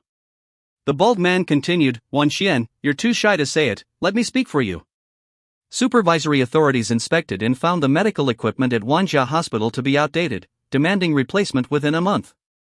Wu Feng asked, are you selling medical equipment? The bald man replied, indeed, I am Wang Taidan, the sole agent of medical equipment in Qin City. Wang Taidan? Wu Feng frowned. The name, coupled with the title of sole agent, seemed incongruous. Wang Taidan sneered, Wang Yi once was my cousin, Wang Kaisei is my elder brother. Now do you know who I am? Understood, Wu Feng nodded, suddenly enlightened. The Wang family had always harbored ulterior motives. Their previous attempt to forcefully acquire Wanjia Hospital had failed. They were expected to lie low, but they had stirred up trouble once again. Wan Qian, I'll ask you one last time, do you want this medical equipment or not? Wang Taidan demanded. Wan Qian shook her head, your price is too high for me to afford. Wang Taidan burst into laughter, scarcity commands value. Currently, only my Wang family can provide medical equipment in Qin City. Wu Feng asked, are you artificially inflating prices? Wang Taidan remained indifferent, raising 2 fingers, 2 billion. You're out of your mind. Have you never seen money? Wu Feng exclaimed. Wang Taidan chuckled, now it's 3 billion. You. Wang Taidan chuckled, 3 billion, payable in installments. But I have one condition, I want you, Wu Feng, to kneel at the doorstep of my Wang family and apologize. Wan Qian suddenly erupted, you're dreaming. Even if my hospital goes bankrupt, I won't allow you to insult my brother. Oh dear. Getting anxious? Wang Taidan lifted Wan Qian's chin with his hand, how about you and your sister spend a night with me? I'll directly reduce the price by 2 billion. Snap. Wan Qian slapped his face hard. You little b****, how dare you hit me? Wang Taidan raged, what's wrong with hitting you? Wu Feng slapped the other side of Wang Taidan's face. Wang Taidan pointed at Wu Feng, I'll *king kill you. Click. Wu Feng grabbed and broke Wang Taidan's finger on the spot. Ah. Wang Taidan screamed, bending over in pain, sweating profusely. Thud. Wu Feng delivered a crippling blow with his foot. Ah. Wang Taidan emitted a sound akin to a slaughtered pig. Several surrounding henchmen prepared to intervene. Wu Feng promptly seized a surgical knife and held it against Wang Taidan's neck. Want to die? Wang Taidan roared, stay back, all of you. The lackeys retreated. Wu Feng spoke, get out of here now, and don't let me see you again. Fine, kid, I'll remember you. I'll wait for you to kneel at the doorstep of the Wang family and beg me. Wang Taidan retorted. You'll never see that happen in this lifetime or the next. Stop dreaming. Wu Feng retorted. We'll see, we'll see. Wang Taidan grinned, baring his teeth, before hastily fleeing with his menace. The crowd dispersed. Wan Qian embraced Wu Feng tightly, wordlessly. It's all right now, it's all right. Wu Feng discarded the surgical knife and gently patted Wan Qian's back. Wan Qian bit her lip, clinging to Wu Feng tightly. Let's go have dinner first. Wan Qian forced a smile. Okay, Wu Feng nodded. The siblings left the hospital together.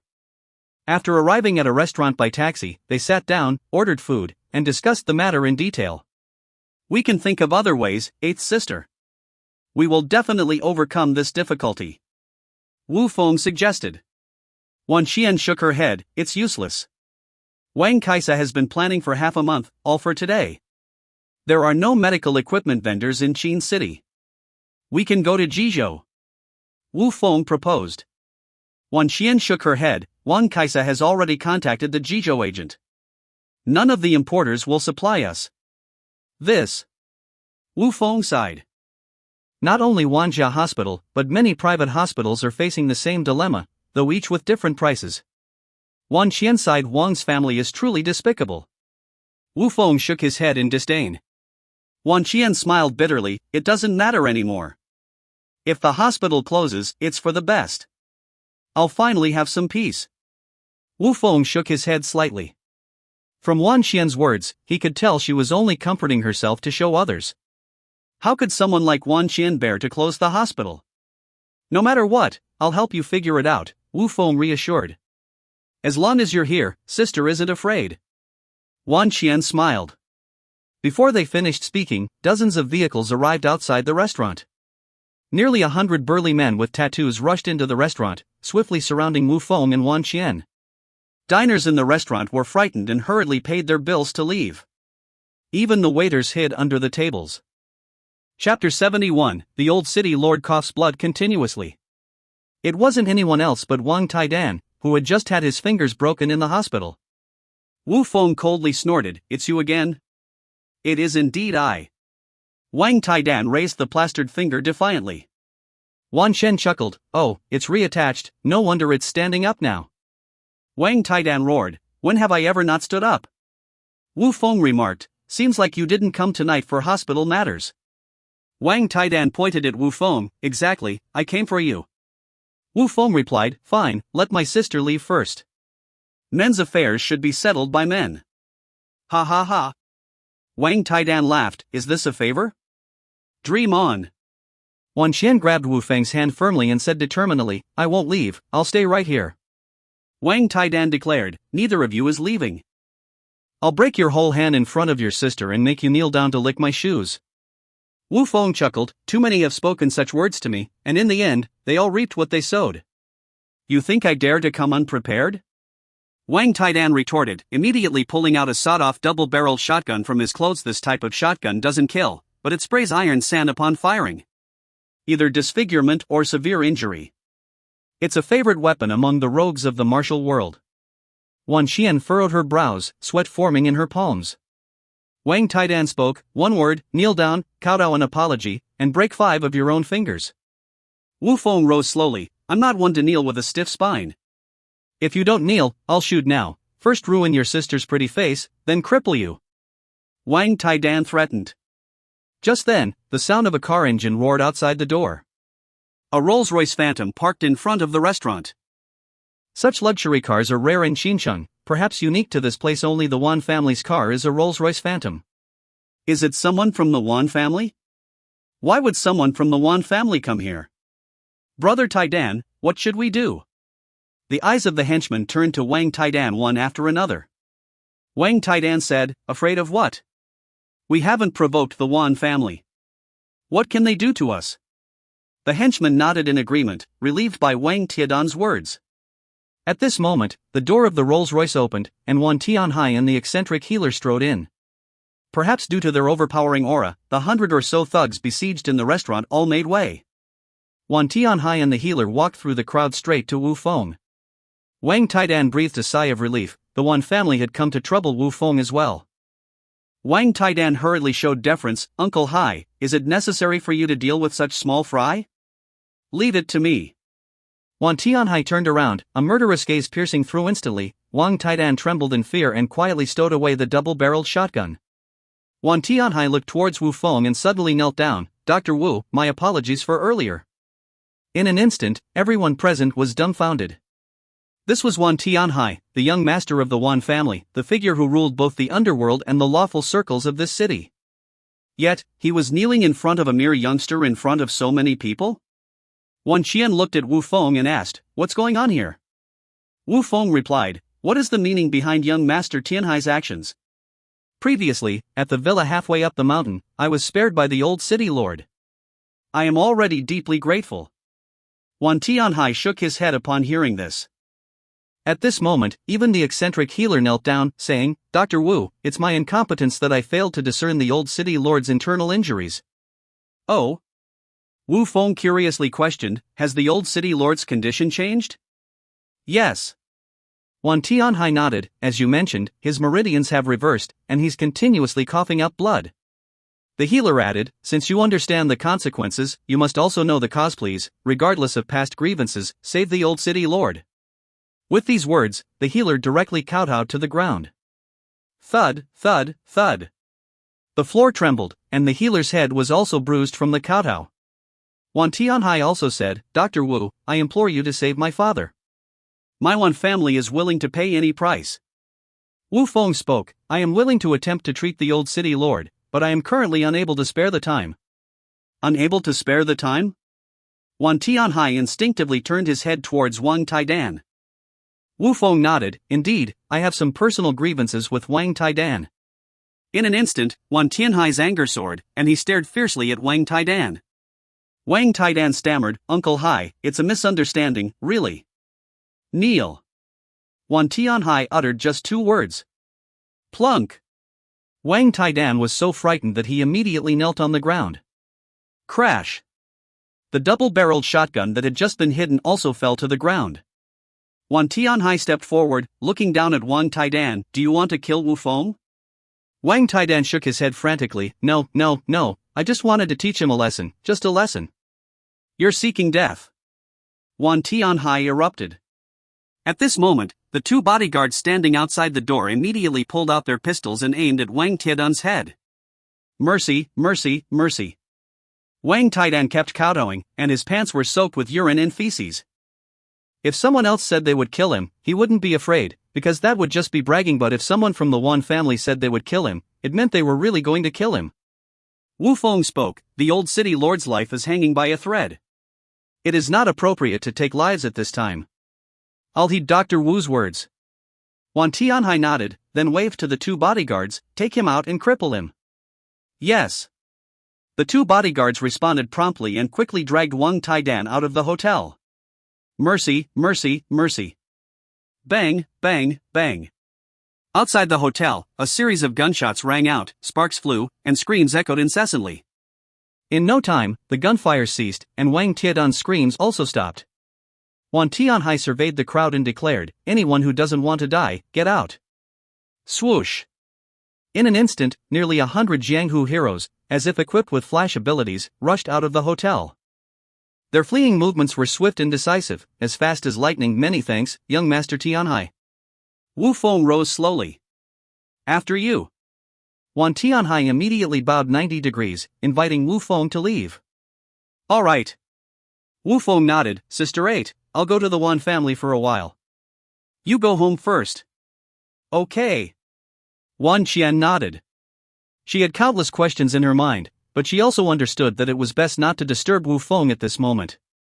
After getting into the Rolls-Royce, the car quickly headed towards the outskirts, driving into the villa halfway up the mountain. In the room on the second floor of the villa, the old city lord lay on the bedside, continuously coughing up blood. Cough, cough, cough. Bang! The room door was forcefully pushed open. Wan Tianhai rushed in first and announced, "Clear the way, Dr. Wu is here." Upon hearing this, everyone in the room made way for him.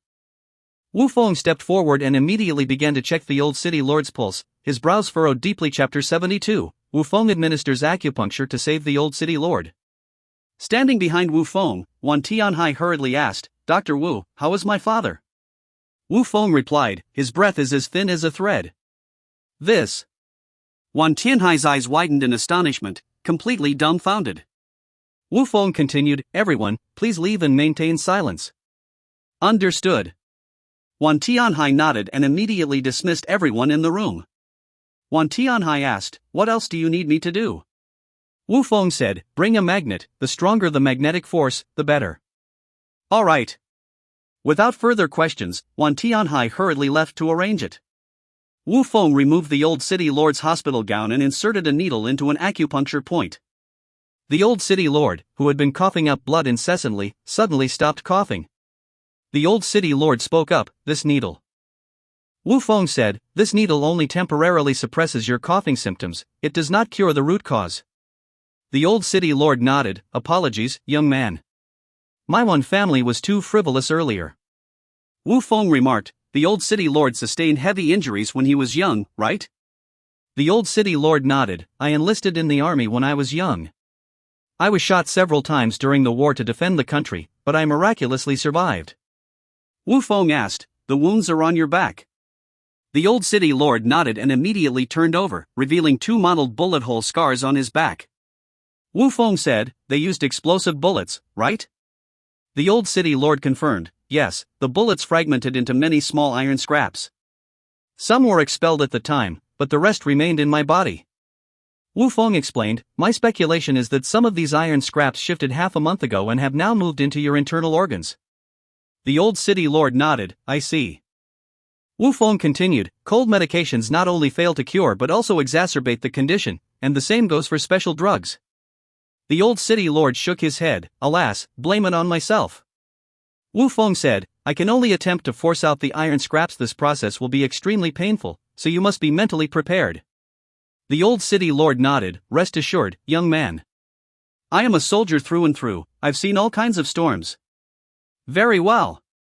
Wu Feng nodded. At this point, Wan Tianhai had already brought the magnet. Wu Feng instructed, please, tie up the old city lord's limbs. Understood. Wan Tianhai didn't dare to hesitate and immediately began to do as instructed.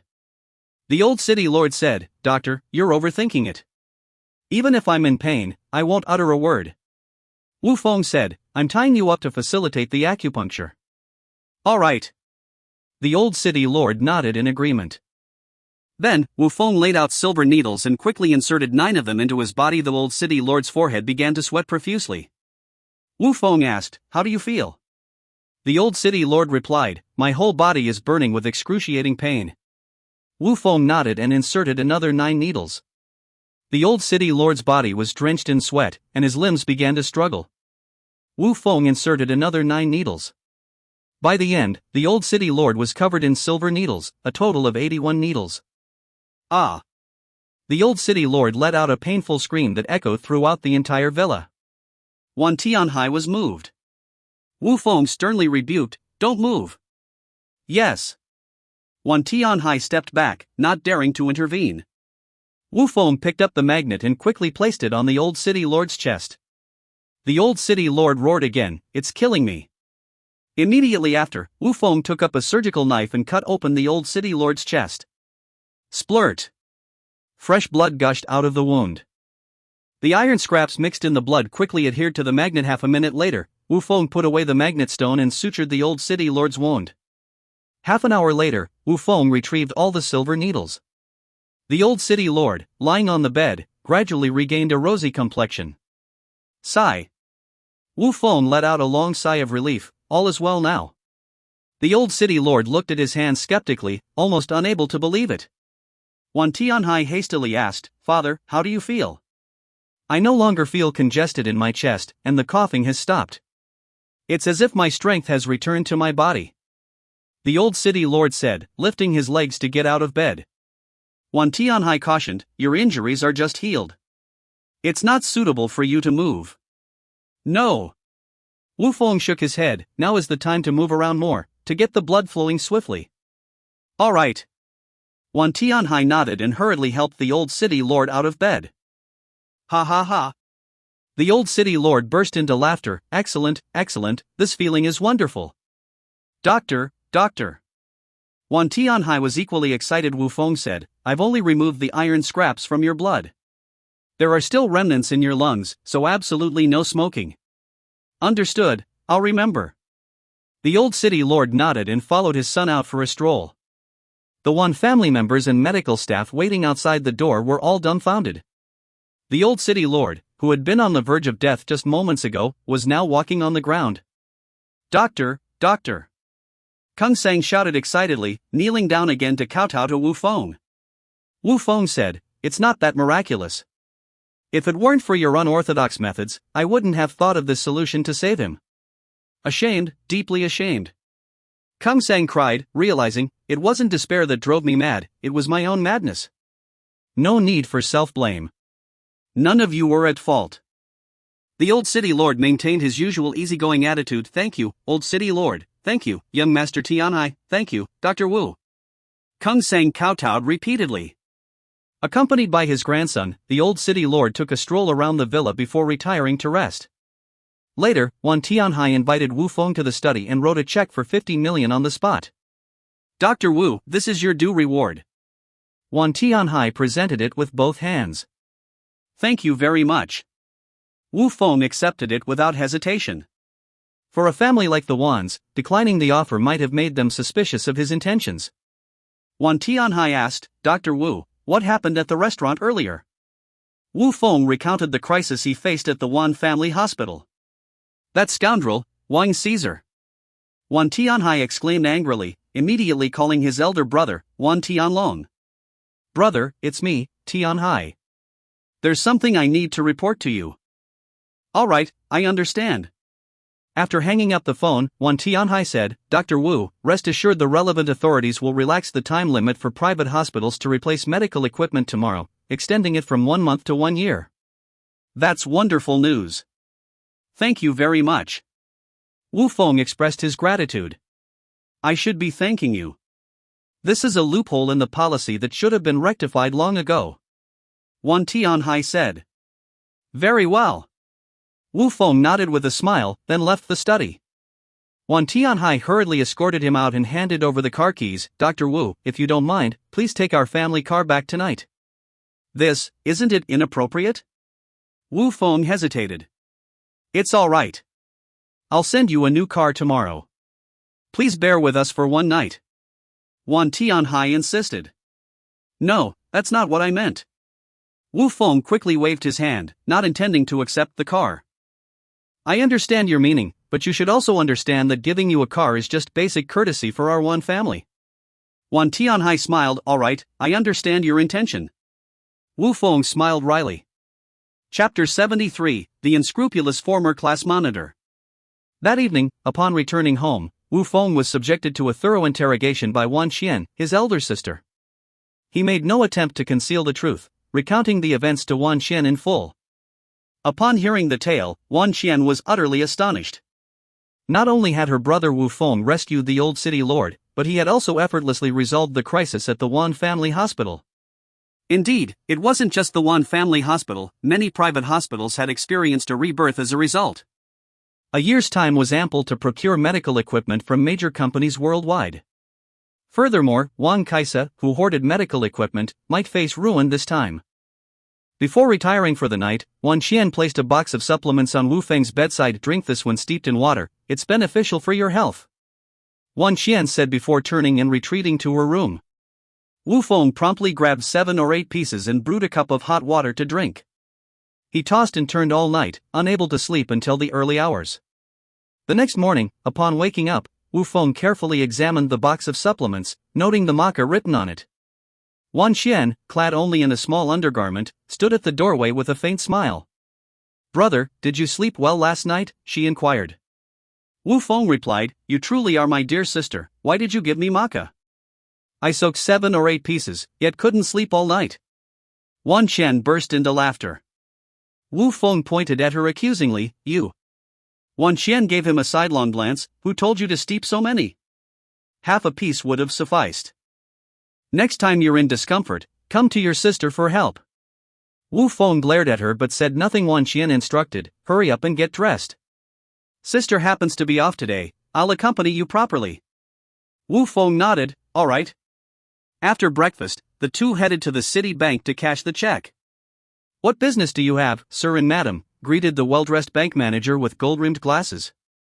Wan Xian assessed him briefly before saying, Huang Bai? It's you. He scrutinized Wan Xian carefully. Oh my, Wan Xian, what brings you to the bank? Yes. Wan Xian nodded, then turned to Wu Feng. This is my high school class monitor, Huang Bai. Wu Feng nodded. Since we're classmates, it makes things easier to discuss. We're here for. Huang Bai interjected, You're here to borrow money, aren't you? Borrow money? Wan Xian was surprised. Wu Feng explained, Monitor, you've misunderstood. We. Huang Bai interrupted again, Loans? No, we call it financial turnover now. Wan Xian asked, Huang Bai, what do you mean by this? Huang Bai said, All right, we're old classmates, there's no need to keep secrets from me about your affairs. Curiously, Wan Xian inquired, What affairs do you know about me now? Huang Bai responded, With the recent skyrocketing prices of medical equipment, many private hospitals have come to our bank for loans to purchase equipment. Am I not correct? Wan Xian affirmed, You're correct, but we're not borrowing money. Huang Bai chuckled, All right, we're old classmates, no need to be formal with me. As the bank lobby manager now, assisting you with loans is no trouble at all. Wan Xian stated, We're here to withdraw money. Huang Bai chuckled, I understand, there are many people outside, let's discuss in the VIP lounge. All right. Wan Xian nodded, following Huang Bai into the VIP lounge with Wu Feng. Once seated, Huang Bai asked, Do you dare say that your hospital doesn't need to replace medical equipment? We indeed do need to, Wan Xian nodded. Huang Bai said, Then you need money. If you don't have it, you'll have to borrow from our city bank. Other banks will never lend to private hospitals like yours. Wan Xian said, Huang Bai, I think you might have misunderstood. I'm here with my brother to withdraw money. Huang Bai nodded, I understand. You're using your brother's withdrawal as a guise to borrow money. Before Wan Xian could respond, Wu Feng intervened, Sister, let the monitor finish speaking. Wu Feng could sense that the monitor had an ulterior motive in his words.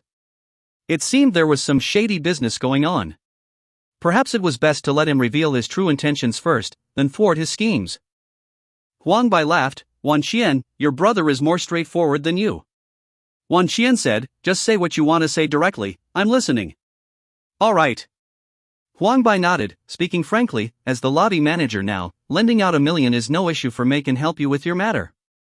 Thank you, monitor. After all these years, you're still so righteous.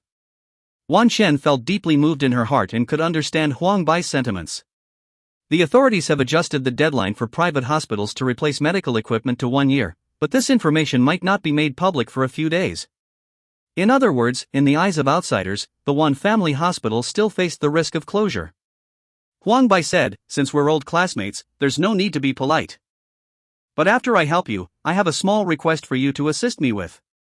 Wan Qian nodded, go ahead. You've been single for so many years? Don't you want to find a boyfriend?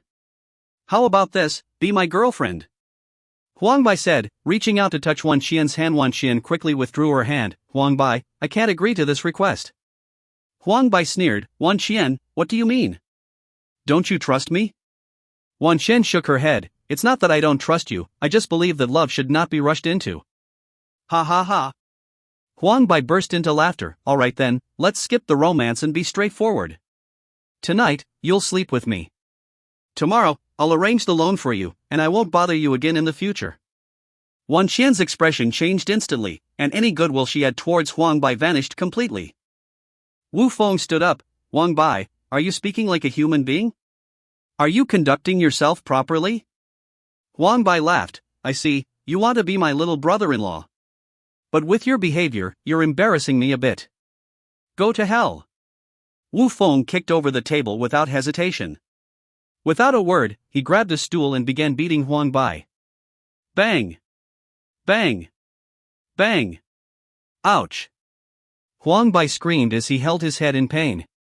Help! Someone! Assault! Thugs are assaulting someone! Security, come quickly and help! Wu Feng lifted Huang Bai up and landed a punch directly on his stomach.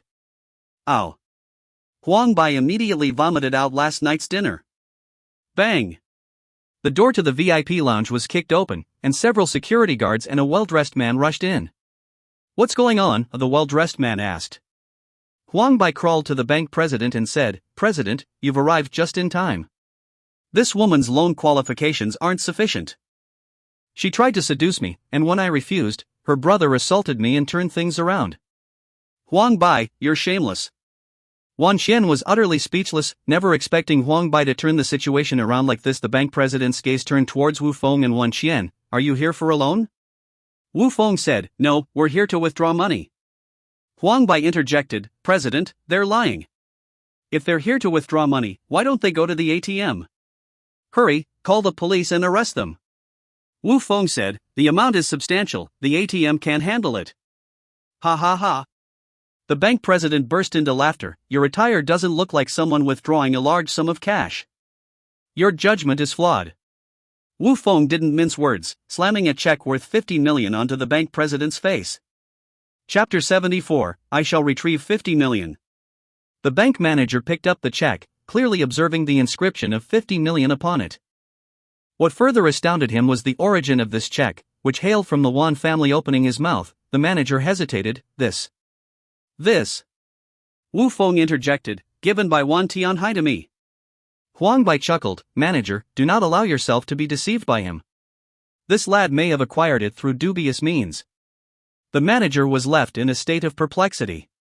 While he was well aware of Wan Tianhai's standing, and believed he could issue a check worth 50 million, doubts lingered regarding how this young man before him had come into possession of it. Wu Feng stated, if you doubt its authenticity, feel free to contact the Wan family for verification. Wait a moment. The manager nodded and promptly made a call to the Wan family for confirmation. Hello, I am a staff member from the Citibank. Yes, I understand. Goodbye. Ending the call, the manager's face lit up with a smile. He approached, bowing deeply as he personally handed the check to Wu Feng. Mr. Wu, please accept the check. It was a misunderstanding just now. I implore you not to take offense. Wu Feng replied, Huang Bai mistook my sister's visit as a loan application. Relying on his position as the lobby manager, he uttered disparaging remarks. How should this matter be handled? Need I say more? The manager nodded, rest assured, both of you are esteemed clients of our bank. How dare a mere lobby manager harass you? It's simply courting death. Huang Bai rose to his feet. Manager, what did the Wan family say? Are they truly here to withdraw money? Smack, the manager's palm landed squarely on Huang Bai's face. You scoundrel, have you lost your senses? Daring to disrespect esteemed guests? Pack up your things immediately, you're fired. What? Huang Bai was dumbfounded. I'm fired? The manager bellowed, are you deaf? Or am I not being clear? Gather your belongings and get out. Huang Bai was left speechless, casting an incredulous gaze towards Wu Feng and Wan Qian. You. Wan Qian coldly snorted, I've already stated, I'm here accompanying my brother to withdraw money. It's your own disbelief. Huang Bai began, but was interrupted. Pointing to the door, the manager ordered, stop being a nuisance here, get out immediately. Huang Bai protested, Manager, I only delivered 50,000 in cash to you last week, and now you're telling me. The manager's expression turned grim. Security, smash his mouth for me. Yes, sir. Several security guards stepped forward. Without hesitation, they used their batons to batter Huang Bai's mouth. Ah! Huang Bai screamed, blood spewing from his mouth, before being thrown out of the bank. Approaching, the manager bowed deeply, I sincerely apologize for the trouble caused to both of you. Wu Feng demanded, enough with the pleasantries, fetch me the money, in cash. The manager nodded repeatedly, please wait a moment, I shall attend to it. However, given the substantial amount, it may take some time. Wu Feng and Wan Qian sat in the VIP lounge. The beautiful counter attendant served them with enthusiasm, offering tea, water, and accompanying condiments. In the lobby, the bank's doors were closed, with the manager personally overseeing operations. The entire bank staff were busy at work. Despite their efforts, only 10 million in cash were retrieved within half an hour. The bank manager, perspiring profusely, entered the room apologetically. I apologize, Mr. Wu. We have only managed to procure 10 million in cash so far. It may take until tomorrow to withdraw the entire 50 million. Wu Feng chuckled, tired. The bank manager wiped the sweat from his forehead. It's only natural, it's what I should do. Very well. Wu Feng nodded, count this 10 million for me once more, without error. Yes, yes, yes. The manager nodded repeatedly, bustling back into the hall. The entire lobby was covered in red banknotes, with dozens of cash counting machines working in unison. Staff members swiftly counted the money by hand. The scene was quite impressive. After another half an hour, they finally finished the task. The manager came to report, Mr. Wu, we have recounted it. Exactly 10 million, neither more nor less. Thank you. Wu Feng nodded, tossing over a bank card, deposit this 10 million into the bank card, and transfer the remaining 40 million to my account. Asterisk pft. Asterisk Wan Qian couldn't hold back her laughter, covering her mouth. Very well, very well. The manager nodded repeatedly, despite his fatigue, not a word of complaint was uttered. Wan Qian pinched Wu Feng quietly, you rascal, you really know how to play people. Wu Feng replied, serves them right, for bullying my sister. You rascal. Wan Qian pinched Wu Feng again, feeling warm inside. Eighth sister, behave, there are still people around in the lobby. Wu Feng felt embarrassed, his neck turning red. Wan Qian chuckled, Maca certainly hasn't been consumed in vain. Wu Feng rolled his eyes vehemently. 10 minutes later, the manager personally returned the bank card to Wu Feng. The manager spoke, Mr. Wu, the 50 million has all been transferred to your bank card. Do you have any further instructions? Alright, that's all. Wu Feng stood up and left the bank with Wan Qian directly. The manager followed them to the door. Please take care, if you have any requests, contact me immediately. We are at your service 24/7. Standing at the bus stop, Wan Qian suddenly spoke up, with so much money, we're still taking the bus? Yes. Wu Feng nodded, suddenly recalling that Wan Tianhai had mentioned giving him a card. He picked up his phone, and indeed found a message from Wan Tianhai on WeChat. Dr. Wu, your new car has arrived at the Great Wan Automobile City. Just go to the Lamborghini 4S store and present your ID. Alright, let's go pick up the car.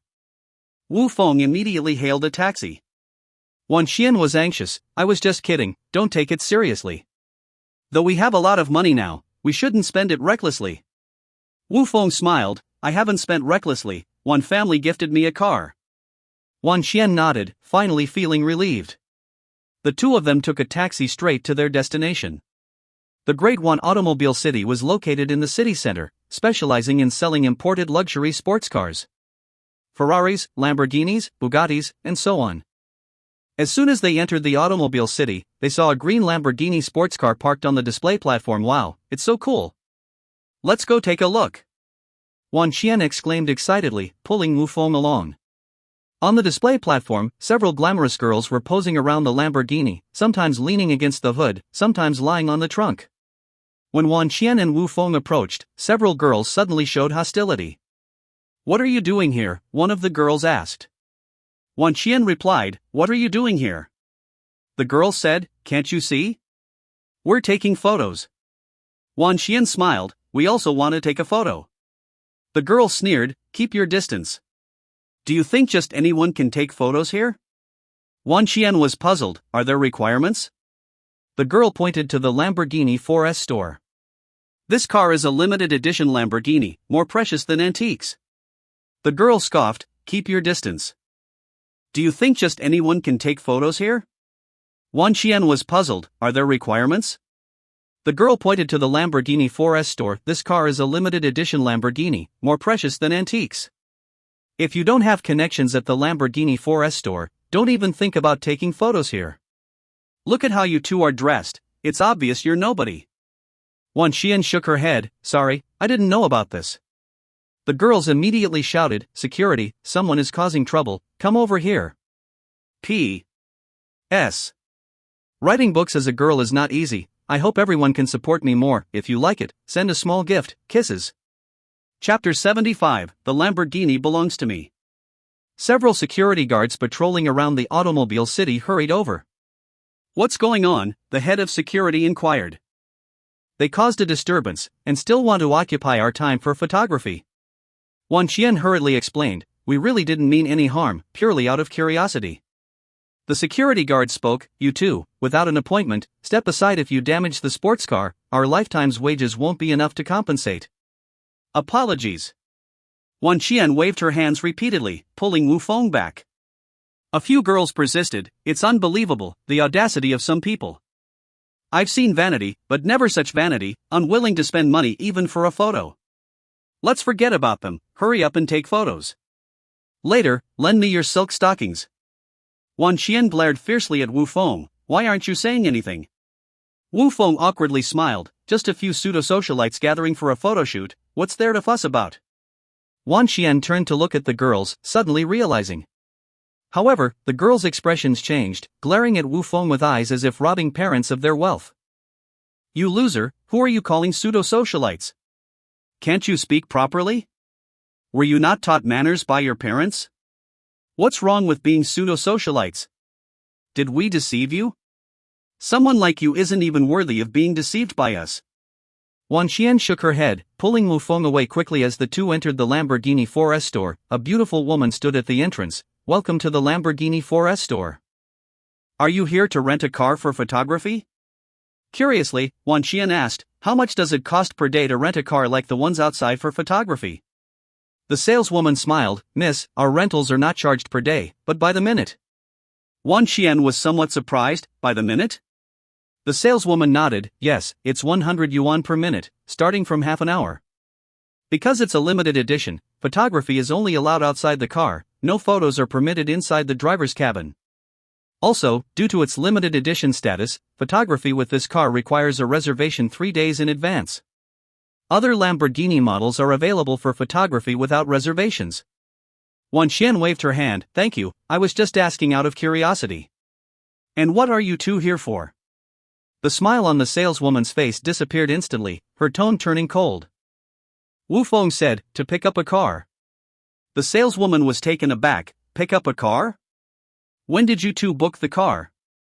And with which sales representative did you make the appointment? Wu Feng said, "We didn't contact any sales representative. A friend helped me book the car yesterday." The saleswoman chuckled, "You must have come to the wrong store. Lamborghini doesn't have cars in stock, the ordering cycle starts from 3 months. It's impossible for a car booked yesterday to arrive today." Wu Feng shook his head. He was very clear, it's the Lamborghini 4S store for car pickup. Ha ha ha. The saleswoman smiled, pointing to the car outside the door. "That one is available now. It's for the distinguished guest of our automobile city's owner to pick up today." "Could it be you too?" The other salespersons in the store also smiled. Judging from Wu Feng and Wan Qian's attire, they didn't seem like friends of the automobile city's owner. Let alone potential Lamborghini customers, they didn't even seem like photo-taking customers. Wu Feng didn't speak, but directly pulled out his ID card and tapped it on the saleswoman's face. "What are you doing?" The saleswoman pushed away Wu Feng's hand, somewhat annoyed. However, when she saw the name Wu Feng on the ID card, she suddenly looked dumbfounded. The next moment, the saleswoman's face was full of smiles, as if she had eaten honey. "Are you Mr. Wu Feng?" Wu Feng asked, "So you're saying the Lamborghini outside the door is the car I'm here to pick up?" The saleswoman nodded repeatedly. "Yes, yes, yes, exactly, exactly, exactly. Really, that car." Wan Qian covered her mouth in astonishment, incredibly surprised. She had just fantasized that it would be so stylish if her brother was picking up that car, and unexpectedly, her imagination came true. At the same time, other salespersons and managers in the store all rushed over. The manager took Wu Feng's ID card with both hands. "Welcome, welcome, welcome, Mr. Wu, to our esteemed presence." Wu Feng said, "Cut the pleasantries, let's quickly handle the formalities." "All right." The manager nodded and took the ID card to the office. In no time, everything was sorted out. The manager handed over a folder with documents. "Mr. Wu, here's your car pickup contract, 2 sets of car keys, and your ID card. Can I drive off now?" Wu Feng asked. "Of course." The manager bowed respectfully. "Please. Let's go." Wu Feng held Wan Qian's hand, and the two left the Lamborghini 4S store, returning to the platform. Those well-dressed pseudo-socialites were still taking photos. When they saw Wu Feng and Wan Qian turning back, they sneered. "I told you earlier, there are no friends in the 4S store. They wouldn't let you take photos. We waited in line for half a month just to reserve today. You two want to take photos? Dream on. What are you staring at? Hurry up and move aside." The pseudo-socialites were arrogant and rude in their demeanor. Wu Feng spoke up. "Could you ladies please move away from my sports car?" The girls looked at each other, their faces turning as ugly as eggplants. Isn't he a loser? How did he become a car owner? We're done for. We're pseudo-socialites, and he's a pseudo-loser. Can we still apologize to him now? As the words fell, the girls' faces immediately filled with smiles. "Hey, handsome, we're sorry for earlier." "Hey, handsome, don't be angry, we didn't damage your car." "Hey, big brother, you're really something, pretending to be a loser when you're actually rich. We're so embarrassed." Wu Feng didn't even look at them, ignoring the pseudo-socialites. He pulled Wan Qian into the car and directly opened the scissor door, getting into the car. As he pressed the car ignition button, the Lamborghini let out a wild roar like a beast. One of the pseudo-socialites standing at the rear of the car had her skirt lifted by the exhaust wind, but she remained in a state of shock. Wu Feng lowered the driver's side window, sticking his head out. Even before she could speak, the girls quickly crowded around. "Hey, handsome, the way you steer with one hand is so cool. You and your car both exude style. Hey, handsome, can we add you on WeChat? I dream of having a friend like you. Hey, handsome, are you a content creator, pretending to be weak to surprise us? Let us follow you." Wu Feng smiled. "I have the keys, do you?" "Not at all." The girls shook their heads in unison. "Not having them suits you just fine." Wu Feng raised the car window, drove off in the Bull, leaving behind the confused pseudo-socialites amidst the roar of the exhaust. Wu Feng drove the Lamborghini recklessly on the streets of Qin City, indulging in the thrill of speed and adrenaline. Being a million-dollar class sports car, it excelled in both acceleration and comfort. Even Wan Qian, sitting in the passenger seat, had her cheeks flushed. Wan Qian said, "Slow down, my heart is pounding." Wu Feng chuckled, with a sports car, naturally, one must drive fast. Otherwise, what's the point of having a sports car? I'll take you on the highway later. Silly. Wan Xian rolled her eyes, feeling a surge of excitement in her heart. As the Lamborghini approached the intersection, the red light indicated a 120-second wait. Wan Xian laughed, let's see how fast you can drive this time. Wu Feng smiled, lowered the window, and lit a cigarette. On his left, an Audi two-door sports car changed lanes illegally, cutting in front of him. It was fitted with an exaggerated large spoiler at the rear, and the exhaust pipes roared continuously. The Audi owner was a popular online racing broadcaster, known as the King of Racing in Chin City at this moment. His phone was placed on the center console, live-streaming the scene. The screen displayed a few words, Chin City Acceleration Champion, no match below 10 million. In the live chat, many were questioning the capabilities of this Audi TTRS. The king laughed, addressing the screen, brothers, let me emphasize again, my car is an Audi TTRS 5-cylinder sports car with a modified engine, unique in the world. I don't need to boast. The engine of my car is more expensive than the car itself, designed for champions on the Nürburgring. Let alone Chin City, I don't know how many national acceleration championships I've won.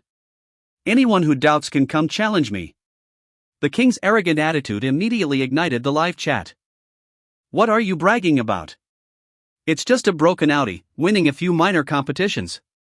You claim to be the first? I think you're the first to show off. And claiming no match below 10 million? Can you beat a Lamborghini for us? The king chuckled, immediately turning the camera around. How coincidental, there's a Lamborghini bull behind me, I'll show you right away. The fans in the live chat immediately became excited. Oh my, it really is a Lamborghini bull. Now, this is a true $1 million sports car.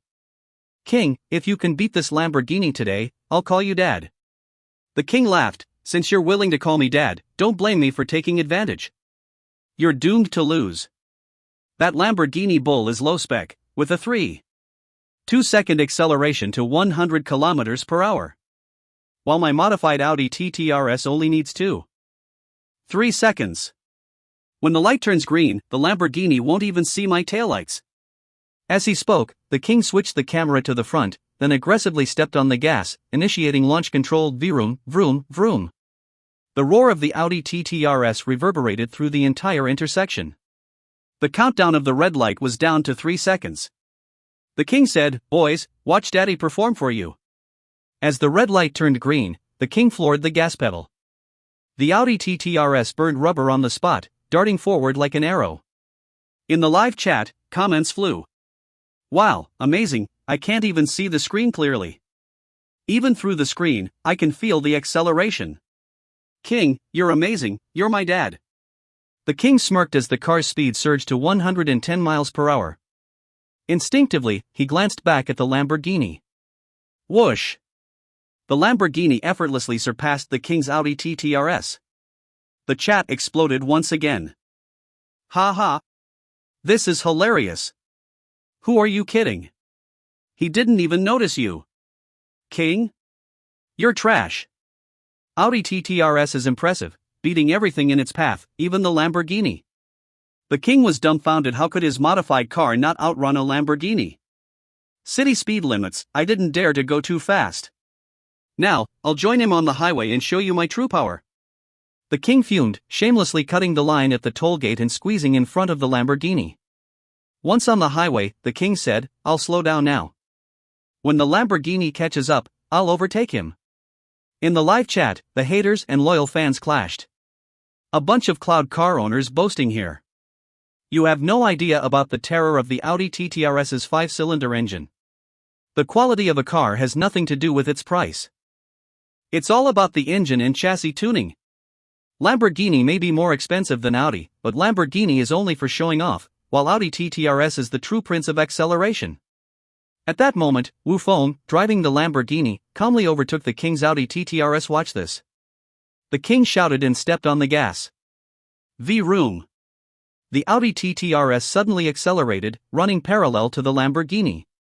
When the king's car was only halfway past Wu Feng's, he forcefully changed lanes. Ah! Wan Xian, sitting in the Lamborghini, screamed in fright.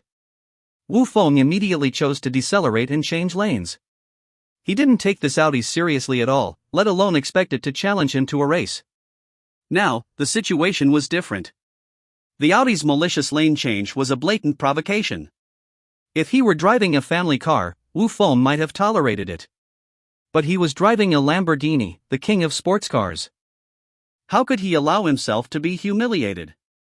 "Buckle up, sis," Wu Feng said and floored the gas pedal. A massive thrust pushed Wan Qian's entire back against the seat. Sure enough, the Lamborghini overtook the Audi. The king's live stream exploded again as fans cursed him for showing off. Frustrated, the king accelerated once more, catching up to the Lamborghini and honking madly. He was provoking, warning Wu Feng to either speed up or get out of the way. But Wu Feng wouldn't yield. Instead, he accelerated even more. "I'm going all out now. Hold on tight," the king said, then activated the jet propulsion device he had installed earlier. Two thrusters appeared at the rear of the Audi TTRS. Boom! The thrusters ignited like rocket boosters. In the next moment, the Audi TTRS, like a rocket, rammed into the rear of the Lamborghini. The live stream erupted once more. "Wow, the king is amazing, he even has thrusters. This is true speed and adrenaline. King, I salute you. No wonder you don't even care about the Lamborghini. King, you're my dad, how dare you install thrusters? Not to mention Lamborghini, even a plane might not outrun you." Beep, beep, beep. The king honked frantically, urging Wu Feng to make way. The distance between the two cars was less than 30 meters. If the king continued to accelerate, he would directly ram into Wu Feng's Lamborghini. "You still want to compete with him? Get out of the way." Wan Qian, sitting in the passenger seat, panicked. Wu Feng said, "It's okay, there's still time." Chapter 77, The Stunning Crash of Lordly. There's still time. After Wu Feng uttered these words, he immediately executed an emergency maneuver. Swish! The Lamborghini drifted swiftly around the bend. By conventional standards, slowing down wasn't necessary when cruising below 120 miles per hour on the highway.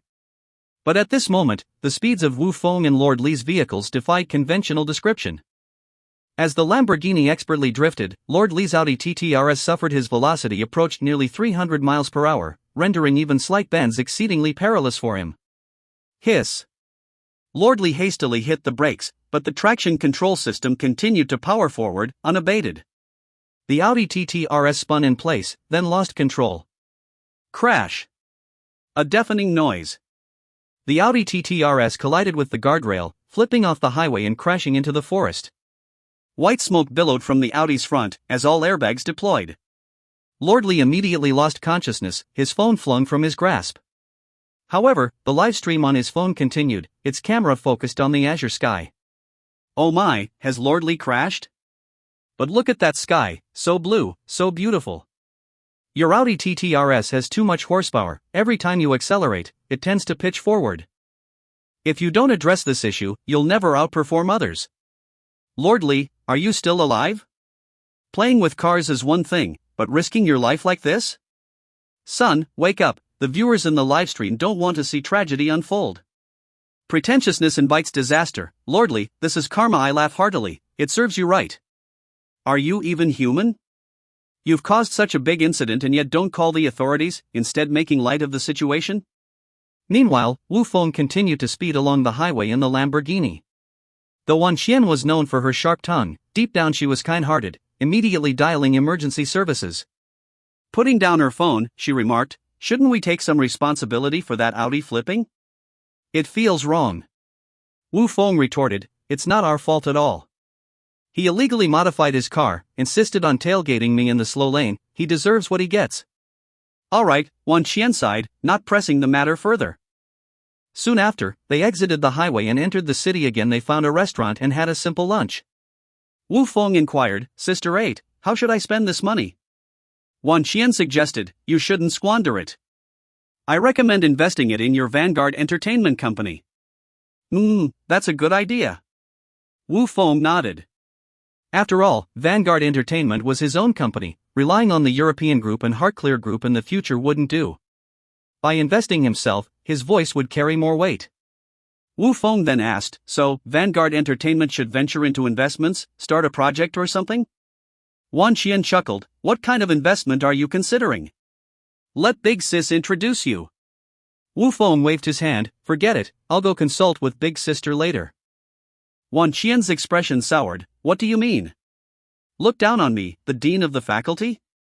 Sister 8 already has a profitable deal lined up. Is it true? Wu Feng's excitement grew at the mention of making money. After all, no one would complain about having too much money, only about not having enough. Wan Qian raised her glass, joyously declaring, I have a friend who owns a bar. It's in a prime location with a wide customer base. If you take over, you'll make a steady profit. Wu Feng shook his head, that doesn't seem right. If it's a surefire profit, why sell it? Wan Qian replied, it's hard to explain in a few words. I'll take you to the bar tonight to see for yourself. Sounds good, cheers. Wu Feng raised his glass. That evening, as darkness fell, Wu Feng and Wan Qian changed into stylish attire. They arrived at the Bamboo Grove bar in the city in the Lamborghini. The moment they stepped out of the car, they attracted countless admiring glances from the surrounding girls. In Qin City, the number of people driving million-dollar sports cars was few, but the combination of handsome car owners and beautiful women was even rarer. Many girls immediately took out their phones to capture the moment. As soon as Wu Feng entered the bar, he was captivated by Jay Chou's handwritten past. It was indeed a quiet bar, devoid of colorful lights and a dance floor packed with gyrating figures. However, there was no shortage of handsome men and beautiful women here for drinks and conversation. Many cute, slender girls approached Wu Feng. Hey handsome, you're so cool. Can I have a drink with you? Hey bro, I have a special, thrilling drink here. Want to try? Hey handsome, can you take me home tonight? I'm scared to be alone. Hey bro, how about exchanging WeChat? I have some good stuff to share with you. Before Wu Feng could even engage with these girls, Wan Qian pulled him upstairs. Wan Qian said, I don't understand why all the beauties are flocking to you, and no handsome men are approaching me? Wu Feng quipped, are you daft? Those guys are intimidated by me, and the girls aren't afraid of you anymore. TCH. Wan Qian rolled her eyes and knocked on the office door. Wu Feng asked, by the way, is the owner of this bar a man or a woman? Wan Qian smiled, guess. Thud. The office door opened, revealing a man inside. Wu Feng's heart sank, the owner was actually a man? The man bowed respectfully, Miss Qian, please come in. Mr. Yi is waiting for you. Following Wan Qian into the office, Wu Feng's eyes immediately fell on a beautiful woman seated behind the desk. She wore a blue suit with a matching skirt, her legs encased in flesh-colored stockings and feet adorned with white high heels. A mature charm emanated from her. Wan Qian spoke, brother, let me introduce you. This beautiful woman is the owner of the bar, Miss Yi Xiaozhu. Miss Yi Xiaozhu quickly stood up and approached, hello, you must be Qianqian's brother, Wu Feng, right? Quite handsome. Hello, Miss Yi. Wu Feng smiled and shook her hand as Wan Qian expected, the owner was indeed a beauty. The three of them sat down, and Yi Xiaozhu took out several bottles of fine wine from the cabinet, mixing drinks on the spot for them to taste. Wan Qian said, Xiaozhu, we're not strangers, so I won't beat around the bush. Yi Xiaozhu chuckled, go ahead, say what you need to. Wan Qian said, the person interested in taking over your bar is my brother. What? Yi Xiaozhu was taken aback, instinctively looking at Wu Feng. Yes, it's me. Wu Feng nodded. Yi Xiaozhu asked Wan Qian, are you joking with me? Wan Qian said, of course not. Only my brother is the most suitable person to continue running your bar. Yi Xiaozhu asked Wan Qian, has he been briefed on the actual situation of my bar? Wan Qian said, he's here tonight to understand. Yi Xiaozhu felt embarrassed for a moment, hastily explaining the situation of the bar to Wu Feng. The bar's business was thriving. The reason for selling was that there was another bar on the street whose patrons often caused trouble for her. As Yi Xiaozhu was just a girl, she couldn't handle these thugs. Over the past 6 months, she had been constantly harassed and finally decided to sell, just hoping for peace. Yi Xiaozhu said, that's the situation. Since you're Qianqian's brother, I certainly won't keep anything from you. Wu Feng said, that's nothing. Just a bunch of punks. If you insist on selling, I'll take it over. Chapter 78, The Bar Owner's Fondness. Yi Xiaozhu was taken aback by Wu Feng's resolute attitude, feeling somewhat astonished. Wan Qian reassured, Xiaozhu, rest assured, my brother has plenty of ways to deal with those stinking ruffians. When it came to fighting, Wan Qian had full confidence in her brother during the brawl at the pharmaceutical factory last time. Wu Feng effortlessly reclaimed control from all the ruffians. This alone spoke volumes, there was no doubt about Wu Feng's capabilities. Just then, a knocking sound interrupted. Miss Yi, troublemakers from West Skybar are causing a scene again. The previously smiling Yi Xiaozhu immediately turned serious. You two stay here, I'll go handle this. Yi Xiaozhu hurriedly got up. Don't worry, leave the men's business to me. You and my sister can watch the show. Wu Feng intercepted Yi Xiaozhu, stepping out of the office first. I hope nothing bad happens, Yi Xiaozhu expressed concern. She knew those people from West Skybar very well, they were troublemakers through and through. It'll be fine, let's go see what's happening. Wan Qian pulled Yi Xiaozhu along, and the two also left the office in the lobby on the ground floor. Several punk-looking men forcibly took the stage, setting up drums and other rowdy instruments. A big bearded man snatched the singer's microphone and bluntly announced, Tonight, I'm gonna sing you all a song called The Hero Song. As the music started, the big bearded man began bellowing off-key, the river flows to the east, the stars in the sky follow the Big Dipper ah. The big bearded man was at least 6 tones off-key. What was supposed to be a spirited heroic song turned into a mournful wail under his rendition. Is this all they're up to? Wu Feng looked at Yi Xiaozhu incredulously. That's right. Yi Xiaozhu sighed. Not only does this big bearded man sing terribly, he also forces the audience to applaud. Whenever there's a dispute, he clashes with the customers. It seems accidental, but it's clearly intentional every time. As soon as the big bearded man shows up, many customers leave. Wu Feng nodded, I understand now's like a toad, it sits there not biting anyone, but it nauseates people. Ha ha. Yi Xiaozhu laughed, your metaphor seems quite apt. No big deal, let me handle him. Wu Feng picked up a glass of wine from the bar and walked slowly toward the stage. The big bearded man was still hoarsely shouting, his singing would put children to sleep. Wu Feng took out his phone and shouted, Hey buddy, not bad singing. Let me record a short video and upload it to Fast-Tune. The big bearded man, hearing this, became unhappy and stopped singing. He pointed at Wu Feng and demanded, Who the hell are you? Did I ask you to record me? Wu Feng chuckled, Don't be so angry, we're all here to have fun. It's better to be happy. The big bearded man, accompanied by his buddies, jumped off the stage and surrounded Wu Feng. Am I supposed to be happy because of you? How dare you record me without permission? Who the hell do you think you are? The big bearded man glared, looking fierce and menacing. Wu Feng shook his head wryly, Why are you resorting to foul language?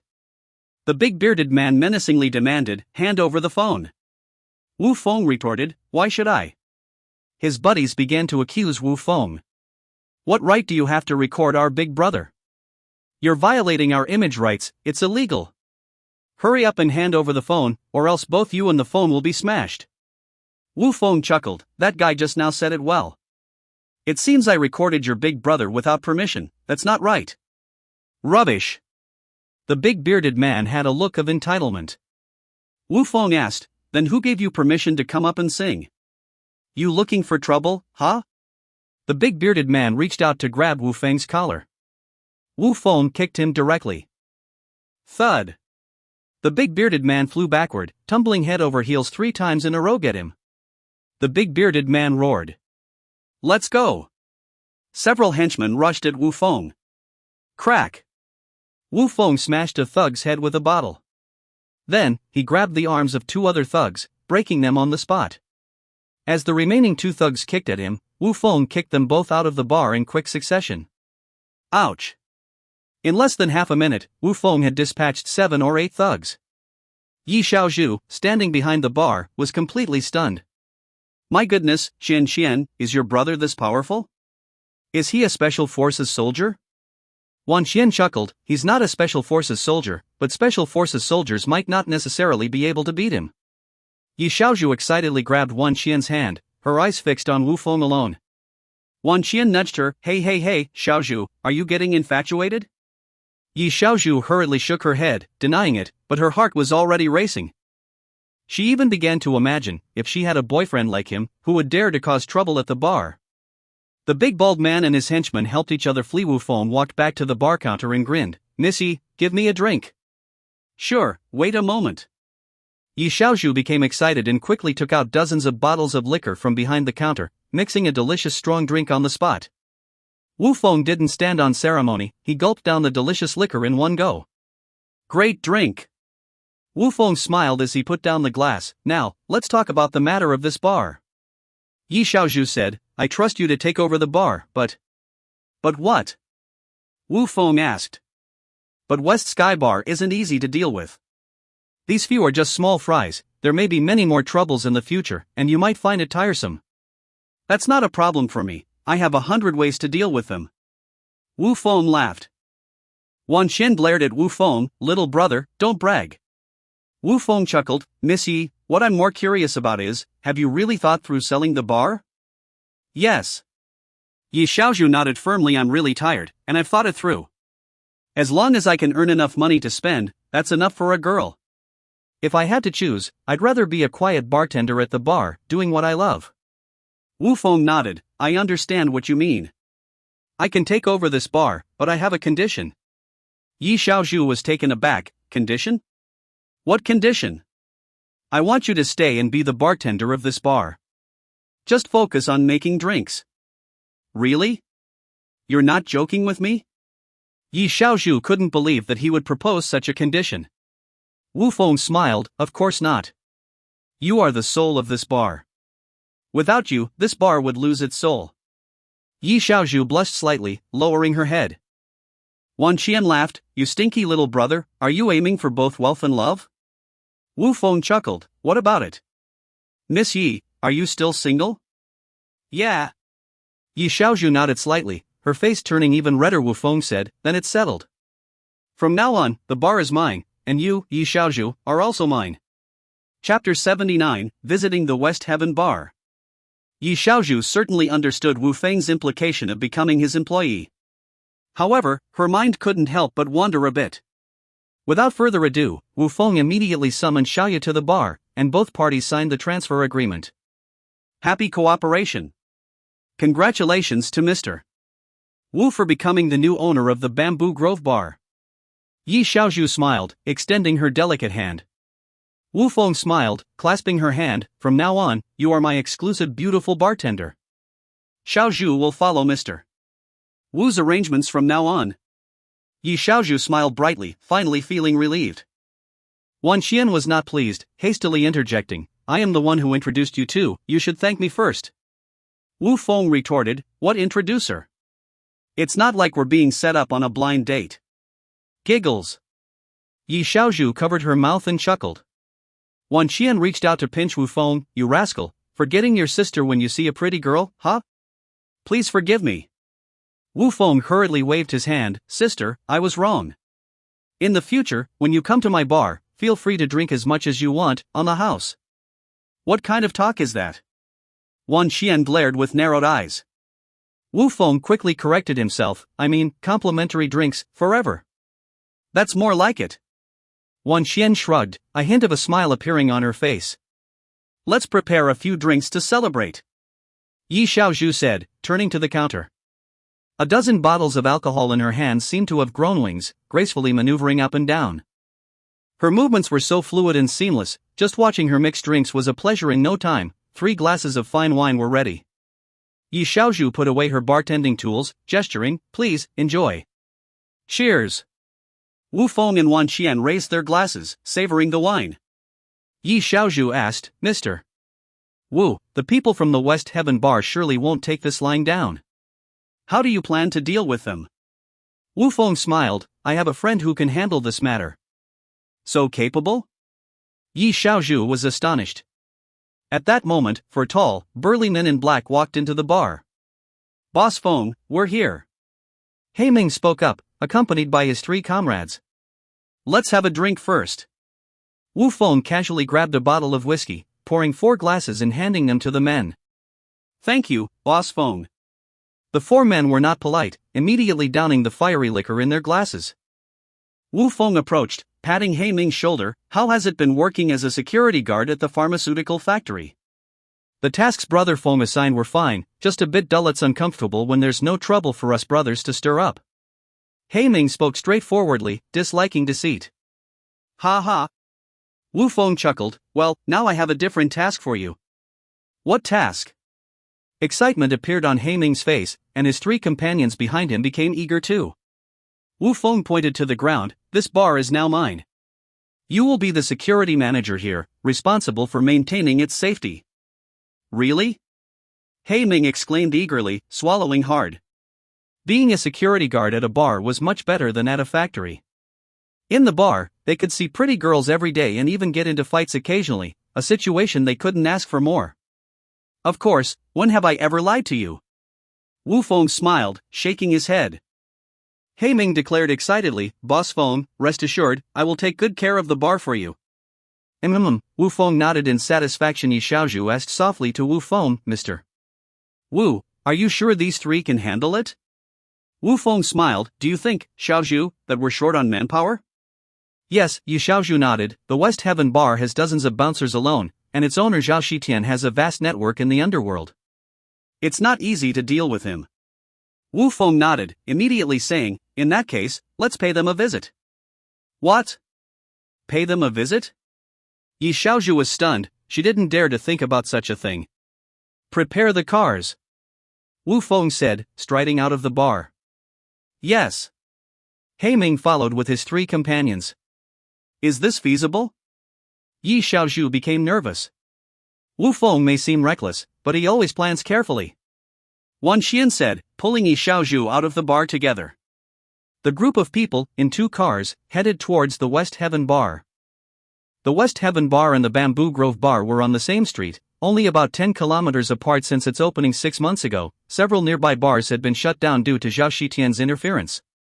Although the Bamboo Grove Bar and the West Heaven Bar were not directly competing, the latter's business had suffered. Its owner, Zhao Shitian, believed that Yi Xiaozhu had taken away his customers. At this moment, Zhao Shitian sat in the VIP room of the West Heaven Bar, with a bald man and several henchmen kneeling before him. The bald man looked aggrieved. Boss, it's not that we're weak, we just can't beat that guy. What's the background of that guy? Zhao Shitian asked, puffing on a cigar, dressed in a suit, presenting a refined image. He seems to be brought in by Yi Xiaozhu as reinforcement, but it's not confirmed, the bald man replied cautiously. Zhao Shitian's face changed slightly as he glared fiercely at the bald man. I don't know. The bald man quickly shook his head to absolve himself. Zhao Shitian chuckled, extend your hand. Yes. The bald man obediently reached out to Zhao Shitian. Zhao Shitian directly stubbed the cigar in the bald man's palm. Don't move. Ah. The bald man screamed in pain but dared not move despite the agony. As the cigar went out, a large scar from the burn formed on the bald man's palm. Boss, I'm sorry. Tears welled up in the bald man's eyes with a sense of grievance. Get lost. Zhao Shitian kicked the bald man aside. Then, Zhao Shitian turned to the burly men behind him. Lao Ba, get some men for me. We can't lose this face. Boss, are you suggesting we smash the Bamboo Grove Bar directly? Lao Ba asked. Of course. Zhao Shitian roared, those Bamboo Grove people have been stepping all over us. What are we waiting for? Understood. Lao Ba straightened up immediately, grabbing a walkie-talkie to summon people. In less than 5 minutes, dozens of thugs scattered throughout the bar quickly gathered, totaling 50 to 60 in number. Lauda, everyone's here. Lao Ba reported. Zhao Shitian nodded in satisfaction, standing up immediately, ready to lead his men to the Bamboo Grove Bar. However, he suddenly noticed that Yi Xiaozhu had brought people to his bar for a drink. Yi Xiaozhu is here? Lao Ba was extremely surprised. Ha ha ha. Zhao Shitian burst into laughter, immediately gesturing. Lao Ba led the men to swiftly surround Yi Xiaozhu and her group who had just taken their seats. Zhao Shitian lit another cigar, walking up, smiling, Yi Xiaozhu, you're quite bold, daring to come to my territory. Wu Fong spoke up, Xiaozhu, is this the guy, Zhao Shitian? Yes, Yi Xiaozhu nodded. Who are you? Zhao Shitian's sharp gaze turned towards Wu Fong. He could sense that this person was not simple. I am the owner of the Bamboo Grove Bar, my name is Wu Feng, Wu Feng replied. Zhao Shitian asked, was it you who fought my brother? Yes, Wu Feng nodded, his attitude indifferent.